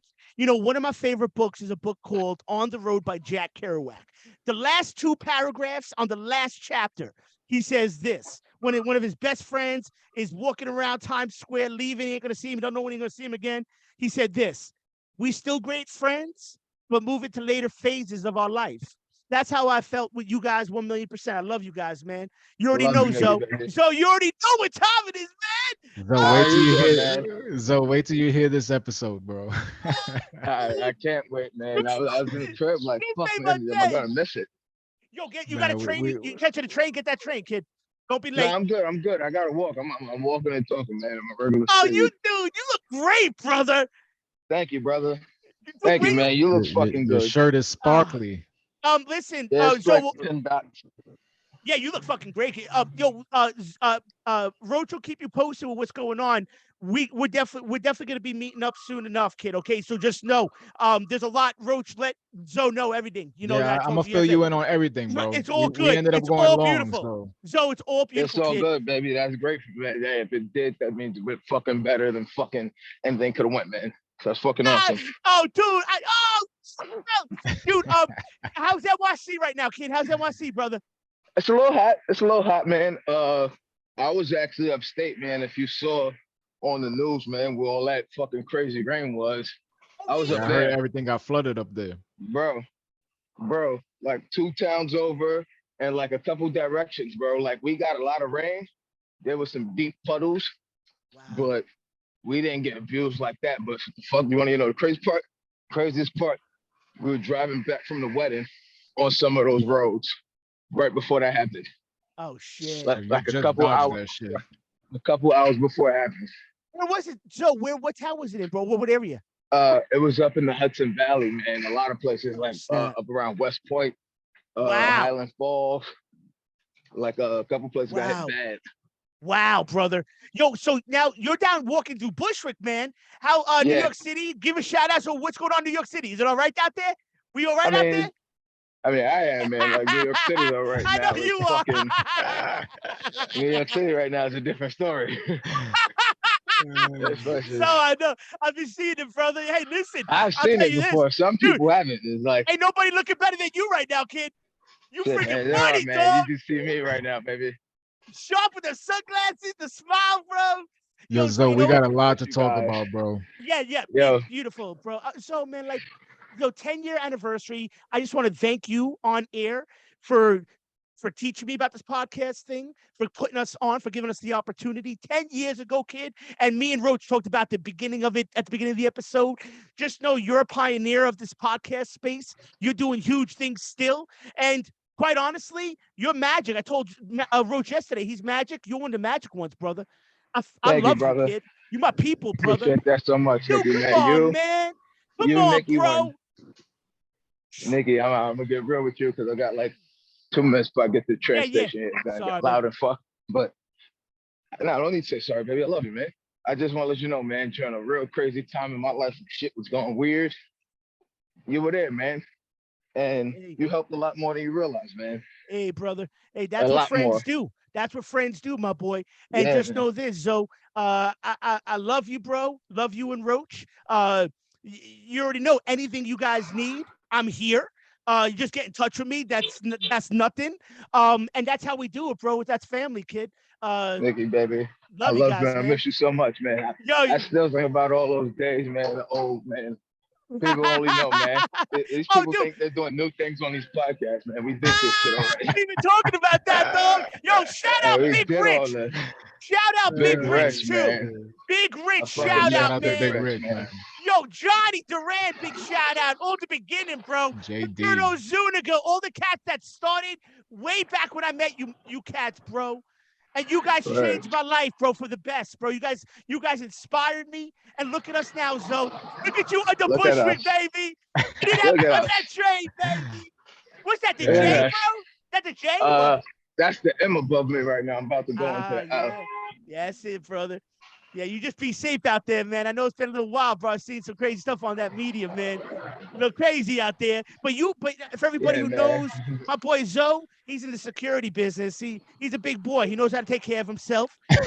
So, gotta be careful. Everybody, he If tried I to could tell you test some of him. the people I've had to keep on the low, Nick, I can't say out loud here, man, but we'll get a chance to talk. I'll let you know some of the people I seen your brother, man, with all these stars, man. I seen your brother hanging out with all these stars, man, over the years. Big You know what I'm Zo. saying? Yeah, big shout out, Big Zo and his beautiful family, all you guys, man. Look, Alonzo's about to lose service. So I'm so glad you called in. I love you, kid. Thank you. I love you, Have Nikki, man. a I love beautiful you night guys. at work. I'm gonna Yo, I see love you you, bro. guys. I'm gonna see We'll you talk both soon soon. enough. Yo, Roach, I'll talk to you later. I love All you, right. Nikki, baby. I'll see you guys personal soon enough. You'll see me, Zoe. Love you, kid. All right, baby. Yo, be safe. Thank you, baby. Later. Have a great night, Joe. Love you, kid. Oh, man, love Zoe. Oh, that went crazy. Yeah. That was the proper way. The team's in. That was proper, brother. 10-year anniversary. The Subjective Perspective Show. You know what time it is. Starting on BNR Entertainment. Now we have Be Awoke Entertainment. We don't stop. Like we said last night, so it could be a lot of things trying to get in our way, kid. The biggest thing is us. Once we get beyond ourselves, it's all magic, baby. Now we got each other all to lean on. Now we all realize, man. We're back. Come on, baby. And listen, we'll wrap up, I guess, soon. We've been on for like 2 hours, I guess, but Yeah, I You gotta know, start cleaning the house. now you know I how we gotta do this start podcast. getting things You know how ready. this podcast thing goes, dog. You know what's dope, man. We come from a different time, bro. We're gonna save this world. You want to save the world? Let's do it. You want to save the world? Let's do it, bro. One person at a time, one soul at a time, kid. Like you just said, you're That's doing it, all it brother. takes. That's it, kid. One Everything is soul, once at a time. one person is an entire universe. Look at how many people you're affecting so positively because of your change, kid. Because of your sobriety. I always loved you, like I said, but bro, this is beautiful, man. It's We on the beautiful, right man. path now. We on it, bro. We We on traveling the right together, path. almost your dosey do. Do that right there, baby. Come on, man. It's a good time. So listen, man. Before before we go, my brother, let's talk music for a hot sec. We came in with the light, so I'm gonna ask you really quick in a moment if you could talk about the light, where that came from. Uh, all the songs were dope. Other Side, I really, really enjoyed. Negative One and One Time are beautiful too. I want to go into Other Side in this commercial break. Also, Lee and I recorded a couple songs over the last couple weeks, kid. So I'm gonna send you. Actually, you know what? How about this? I'm gonna air one of them. So just watch this episode, get to our Hell song. yeah. I think you're gonna like it, brother.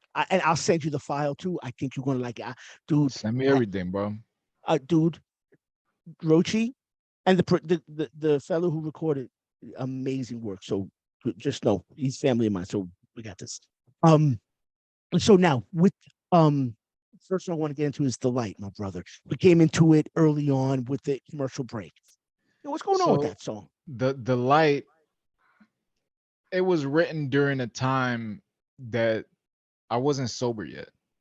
I don't even remember when I recorded this, whether it was before or after I got sober, but I wrote the song while I was still drinking, and it's a it's a conversation between me and deity, and it's based on that night, that thing that I told you about, that contract that I made. Yeah.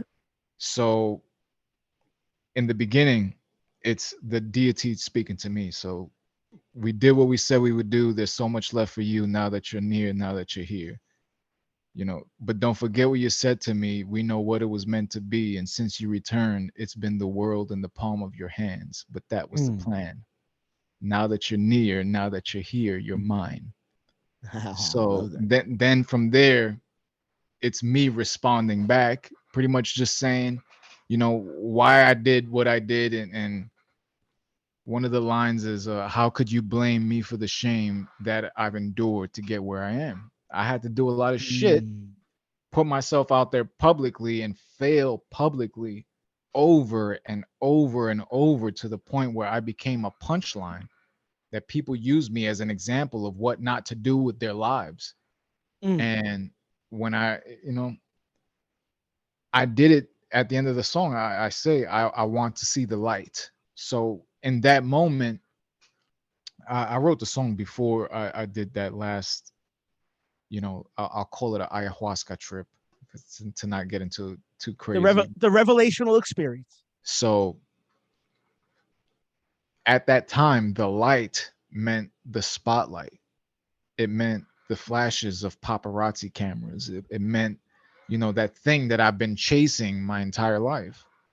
And then after, I got sober, and my life is different now. Yeah, I can still handle those things if they came to me, because I've only prepared myself for it my entire life.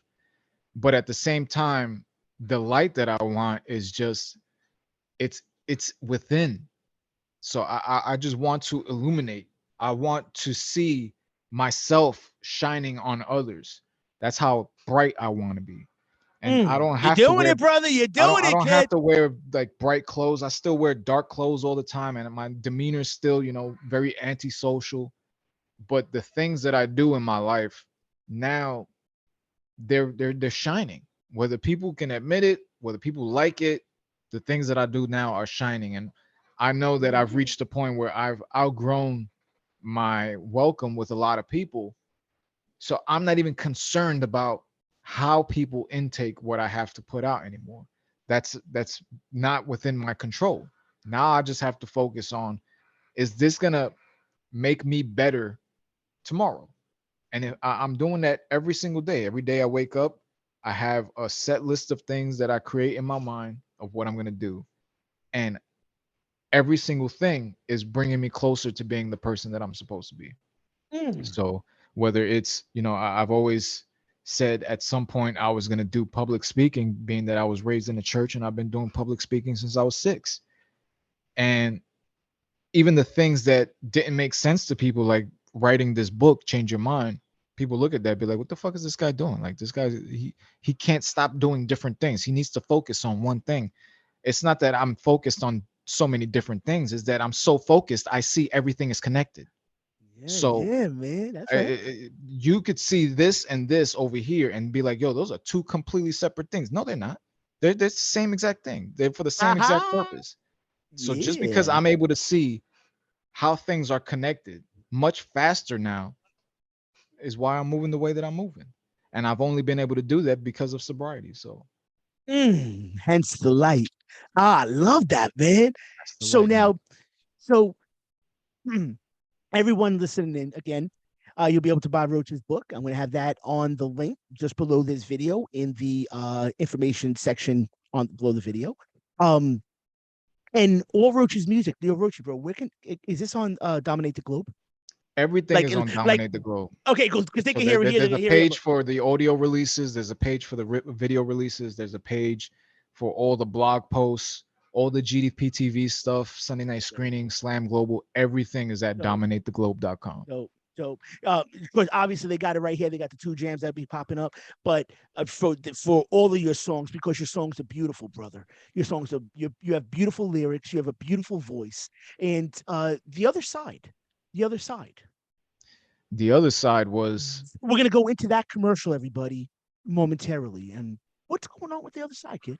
just about again, these were songs that I wrote while I was drinking. So it was heavily about that particular night and that contract. But this song was more about just dealing with my ego and seeing myself in the mirror. It was almost like, in movies you have a moment where a character will have like an inspirational speech, and that inspirational speech will be the one thing that they remember in the entire movie. Like, what was the name? Any Given Yeah, Sunday? Is that great the one with movie, great movie, Pacino? the football movie. Yeah. Oh wait, was So that football movie? Ever against yeah, Eddie against Yeah, yeah, yeah, yeah. yeah, yeah. So those moments for me had often happened in the bathroom mirror. So I would be alone in the bathroom, washing my face, brushing my teeth. Something happens that I would give myself this talk. But because I was drunk every day, the talk wasn't the talk that I should have been hearing. So the person that was influencing me the most in a negative way was me. And Mm-hmm. in dealing with the ego of the person in the mirror, because there was times that I just want to be Alex. This motherfucker needs me to be King Roach right now. And King Roach needs to go on social media, and King Roach needs to start being loud and start doing crazy shit to get people's attention, because everybody, everybody's doubting King Roach, and King Roach don't like that shit. It's stupid stuff.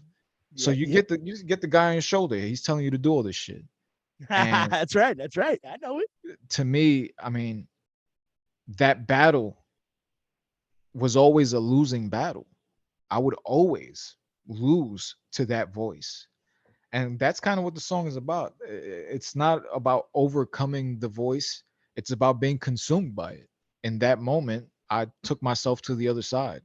I see you under the lyrics go, um, I'll take you to the other side, or I see you on the other side. I see you under that light there. I'll take you to the other side and show you my nightmare. And it's Oh, that's literally tight. That's it's tight. me looking in the mirror. Like the original video, because I had shot 2 videos. The original one was me in the bathroom staring at myself in the mirror, and there was a moment where I walk away from the mirror, but I'm still on the mirror. Like I did like a split screen thing, Yeah, yeah. and it was just the guy in the mirror was a piece of shit. He was a piece of shit for a long time, and I got tired of seeing a piece of shit every time I looked in the mirror. Hey, brother. Now you gold, kid. Now you go, dog. You straight. Let me say, like being the 10-year anniversary of this show, we, me and Lee were like, all right, we gotta do something for the 10-year anniversary, man. And then out of nowhere, dog, like we connect the other day. I don't even know how it happened. We connected the other day. I was And thinking about you. I've been thinking about I think about you all the time, bro. I was You thinking know what? about when I was first getting sober. I was thinking of everybody in my life who was sober, and I remembered you were sober. I remember Storm never had a drink, never smoked. Nice. So Nice. it was these people like you that I gravitated towards, just even from afar, just to Oh. like motivate myself. Like Oh, I I'm can't. so happy, brother. I'm so happy that I could be just any positive force, dog. And on the same token, I want you to realize I also gravitate towards you, brother. You've always inspired me too, brother, man.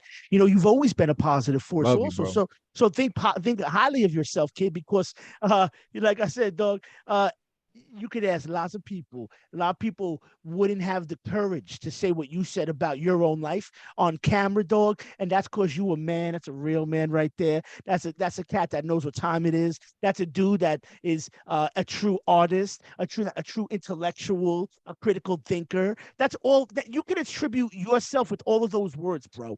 And be proud, kid, because dude, 500 days tomorrow, 10-year anniversary, this coming up in a month, bro. Crazy. Bro, come on, man. We are defining what success is in our life. We're blessed, my brother. And listen, I'll get you out of here in a moment, brother. And I'll give you that. You know how we always done it, man. I'll give you that last minute or two, say what you want to say. But I just gotta say, some of the big guests that I loved that you guys had on the Buddy Road Show early on, I remember being the 10-year anniversary, just to reminisce. I remember when you guys had Jaleel White on, right? Steve Urkel. That was Bro. so big, man. I was pumped. Remember, big shout out to Mickey Grant too. I gotta throw Mickey Grant. Big Yo, shout shout out. out Great Mickey man, Grand, great man bro. out there. You already know Mickey, you great man. We love you, kid. You know Holy that, bro. shit. And I know me and Mickey be talking like, oh, Jaleel White, this is gonna be sick. This is gonna be sick, man. Um, and I couldn't believe it. I was like, yo, this, and you already had a couple cool people on, man. I was like, yo, these guys are doing crazy stuff. But I was like, yo, this is crazy, big time. And that interview, honestly, was so prophetic. Where when he talked about, and I still remember it, that that that things set him up, his failures and his obstacles set him up for something better in his future. Like, if you haven't heard that interview in a while, I listened to it not too long. Well, probably a while back. I mean, a couple of years back now. But if you listen to that, what he says, what Jaleel White says again, kiddo, um, it's incredible, man. The wisdom, and I was much younger. I was 32, and that episode really inspired the crap out of me, brother. But he made that point, man, and it actually helped me out in my life, man.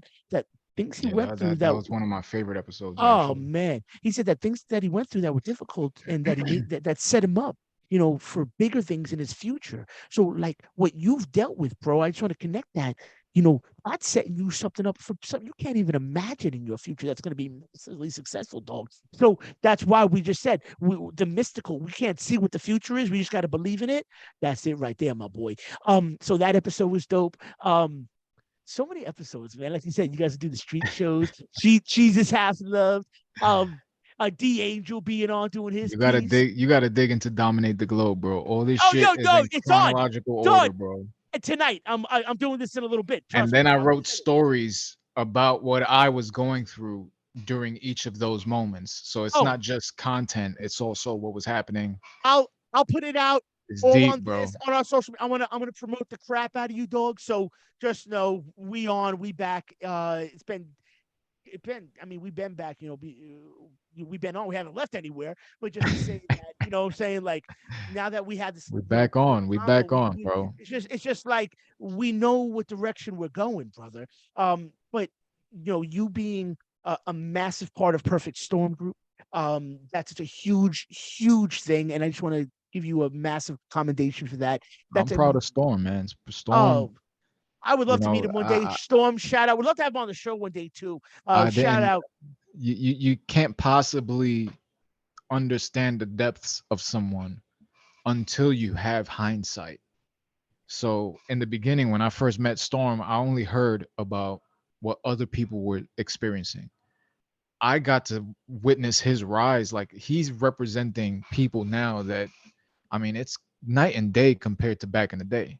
So as a company, he's famous to famous people, Yeah, and that's a beautiful position to be in yes, that because he is. doesn't have to deal with paparazzi bullshit, but everyone who's anyone knows him. That's So right. to be able to navigate the industry next to somebody like that and learn from that, he's a Oh, mentor, and I love him, man. oh, yeah. I just want to say, Storm, we need more men like you out there, brother. Thank you for inspiring the world. Obviously, the effect you have on my brother Roach right here, and quite honestly, thank you for the music you put out all these decades, man. Because that music crazy, man. I've been listening to it all. But yo, I gotta say, man, one thing that was sick, dude. I already mentioned it. What was it, Stephen Marley you all represented, or Damien? One of the Marleys. Come on, come on. Sorry Yeah, about that. yeah. Kamani Marley, man. But I just remember seeing that video of you going into the Breakfast Club with them, man. I was And like, man, again, that's that sick, dude. that Breakfast Club video, that That video was sick, dude. was a classic case of ego, and where I was supposed to be filming him, and I was filming me. Hey, And but hey, understandable. That's a big platform right no, there, it bro. was a That big deal for me was at the time because I'd never been there. But again, fun. you get old and wise, and now going to the Breakfast Club is not such a huge deal for me, but it was at the time, man. And it was just funny to think back about that It because sounds like you've been on there more than once now. It sounds like you've been around that. Oh, you've been around the I've been in people. the building. I've You've been in been the around the building. building. You've been around that building once or twice. You've So, been around but that block. with Sirius You've been XM, around the block, dog, with once or Sirius twice. XM, I think I've been in Sirius XM at least 3 dozen times, maybe. See, So that's it's that's it. I already know the landscape. Yeah, and listen, man. Your talent, your sobriety, matched with Storm's guidance as somebody in the industry who, as you made the point very nicely, is famous to famous people. Um, I think that you are a force to be reckoned with. I believe that your humble disposition nowadays, as well as your laser focus, that's gonna be your fuel that gets you there, brother. That's going to be your, how would I say it, your navigation system. Your fuel is going to be the life you live, obviously. I have no doubts that I'm gonna be a massive success. I have no doubts that us as a collective are gonna do incredible things. And the reason I have no doubts is because I'm gonna wake up every day and make sure of that. So prayer without action is nothing. That's Everybody could right. say they want to do it, but if you That's don't right, wake up bro. every day and do it, Yeah, whether you hustle, like it or baby. not, like Hustle I it. mean, there's not going to be roses every single day. It's going to You know suck. that. That's There's going to right, be bro. days that you want to give up, but you That's can't right. fucking give up. And I Uh-uh. have not given up, and I That's will right, never kid. give up, bro. And we I don't have and that in just me. and just to say, we already massively successful, kid, in our own right, doing what we do. But I know what you're saying, bro. Based upon the vision that you have of what you see Oh, yourself doing, when I there's no doubt you'll be attaining that, kid. But just to you say, know from my what perspective, Rob you Deerdeck. successful, bro. Rob Deerdeck, when he built Oh, that yeah, content I used to, factory. I used to skate. I watched him grow. I grew up watching him skate. Then he became Rob Dyrdek on TV. Yeah, I bro. remember watching Bam Margera skateboarding when he was like 13. Back when we all skate, I used to skate the Brooklyn Banks and all that. And big shout out to Ricky Souls, nyskateboarding.com, and all the boys out there, Shorty and EJ. You already know what time it is. But like, yeah, dog. So big fan back in the day and still, man. I want a content factory. I want a building, a huge lot where it's just Yeah, all my people are in different rooms making yeah, different shit. We got a skate park in there, yeah, and we got a basketball yeah, court in there, bro, and we got yeah. a sauna in there, and Yeah, everybody's boy. just relaxed, It's all, and bro. that's Put what I all the want. shows. Put all the shows in there. I'll move the subjective perspective show up there, bro. And you We'll can come and easily record. you can tour just within the building. You can tour Yeah. 12 different podcasts going on at the same You know what I'm time. saying? Like We'll come out there once a month, bro. Do it from the studio, from the headquarters, bro. You know what I'm saying, bro? that's what I That'd be want. So dope. Yeah, listen, you already know, bro. In order to be it, we gotta believe it and we gotta see it first, dog. It's already showtime, dog. Listen, manifestation, man, bro. I already kept you on another half hour since I said we're gonna get off, man. Brenda's gonna kick my butt, man. Yeah, I gotta start cleaning. I gotta start So cleaning. listen, please give me your final statement to our audience at the Subjective Perspective Show and Be Woke Entertainment after 10 years, my brother. What do you want to leave the audience with, kid, before we go into other I'll sounds? I'll say this. I'm not only impressed by you, but you motivate me. You've always motivated me, and I'm blessed to be clear-minded enough to be able to appreciate you the way you deserve to be appreciated. Ah, that's kind, man. Thank you for that, brother. So Man, we gotta tell everybody that in this world. I feel I like, like that. Thank you, man. if you don't, Likewise, brother. if you can't even register who you are as a person, you can't appreciate other people. So it's only through the understanding of who I am that I'm able to look at people like you now and understand the value that you have to me and to other people. And Mm. I'm appreciative of being on the platform. Oh, God bless you, Um, brother. Love you, man. everything Blessed to still, have you on. everything Blessed to Button have you Roach, on. of course, buttonroach.com, You already know it. dominatheglobe.com. Get on it. Follow me on Instagram and TikTok at Showtime. I'm King Roach. You know that. And we And do my the boy fucking, man. Roach. You know what time it is. All day, every day, my boy does it, kid. Right in that mind. Free that mind. He's been doing that for over a decade, my brother.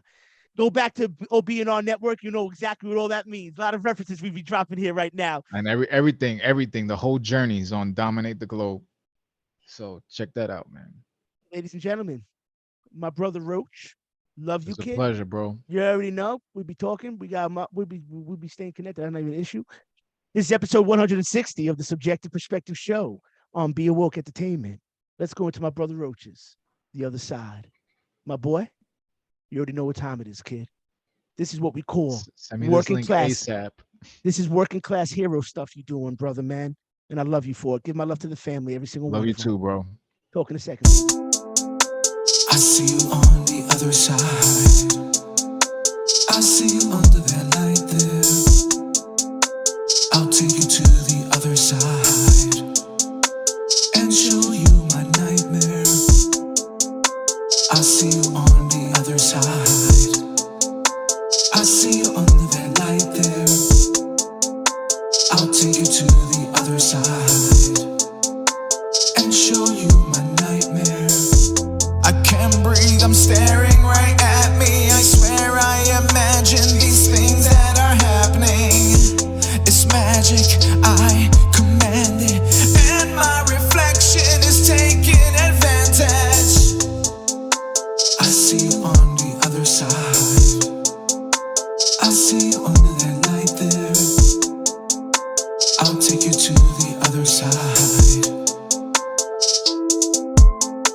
And I can't stop and I won't stop. These demons won't let up. I saw my name in blood, I dove into the flood. And I'm trying, man, and I can't repent. Don't matter what you keep saying, man, I keep going back to my reflection. He co-wrote that statement. We came a long way from that basement. I see you on the other side. I see you under that light there.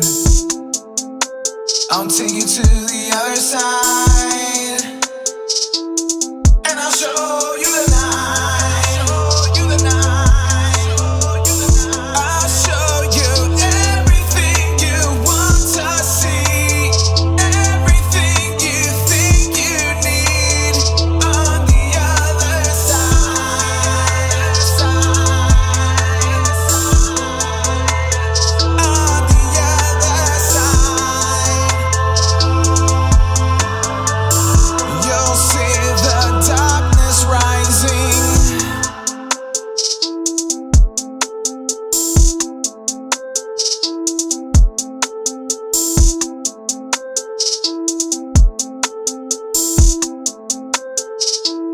Ahí viene la lluvia.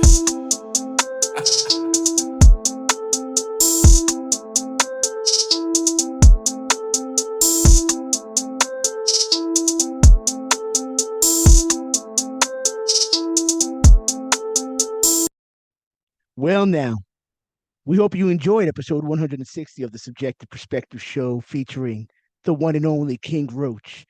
We hope you enjoyed Other Side. Hope you enjoyed The Light. We have one more song for y'all. Coming from us, the Subjective Perspective. My brilliant and beautiful wife, Lisa TSP, and myself have something special for y'all titled These Country Roads. Be back momentarily. I just want to thank my brother Roach once more for doing what he's doing. All you out there who heard what he said, you got the power in you to make those changes. All right? Going on 500 days of sobriety. I'm proud of that, man. You all got that. Song's titled These Country Roads from yours truly. Enjoy, y'all.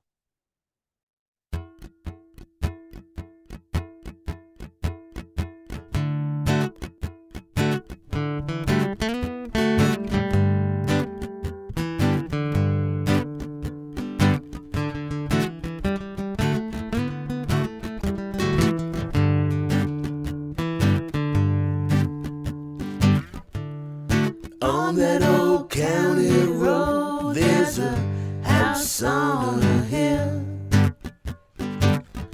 Out in West Virginia, old, wild, wonderful. Where them trees touch the sky and the blues touch the greens. Where them roads lead to nowhere, but they find everything. These roads brought us to our home. These roads brought us to our home. These country roads become our home. These country roads, these country roads. These roads brought us to our home. These country roads become our home. These country roads. When that sweet supper time smell permeates the air, while my wife cooks a big old pot of that macaroni fare. Why them stars shine their light on that Appalachian Trail, where we thank the good Lord every night for these good times we feel. It's happening right here at our home. It's happening right here at our home. These country roads become our home. These country roads, these country roads. It's happening right here at our home. It's happening right here at our home. These country roads become our home. Out in Jackson's Mill on that hill, we sing and dance all night. There's a jubilee happening round here, so tell everyone inside and sing your song and dance your dance and eat that food from God's graced hands, 'cause it's almost heaven here at our home. It's almost heaven here at home. These country roads become our home. These country roads become our home. It's almost heaven here at home. It's almost heaven here at home. These country roads become our home.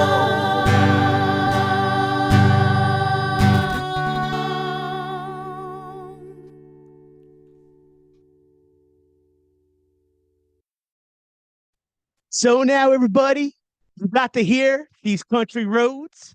You got to hear an inspiring interview convo with the one and only King Roach, episode 160 of the Subjective Perspective Show. And we just want you to remember that we do this out of a labor of love. We want you to be inspired by these interviews. As we talked earlier, we got into this thing for a reason back in the day. We wanted people to be connected. As Roach mentioned, we're all connected. We want the best for you all, and we hope that this show gave you that dose of inspiration you were looking for. We urge you to go check out everything we're doing on all of our social media, from Instagram to Twitter, to all the good ones, right? And remember that you have the power to make those changes in you. You have the power to make not just changes in yourself, but in the lives of others as well. It all starts with you. So we hope on this recording on 7-Eleven, open like 7-Eleven out here, keeping these podcasts rolling, right? Brother Roach, thank you, my man. 2023, magical year. And we hope you go into your week, your weekend, your summer, into your winter, and right back around, a bit more thoughtful with the subjective perspective. 1.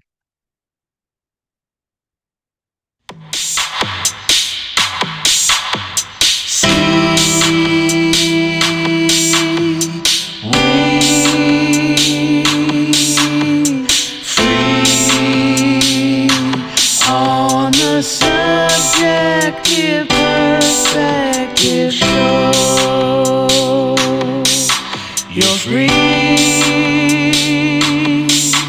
to be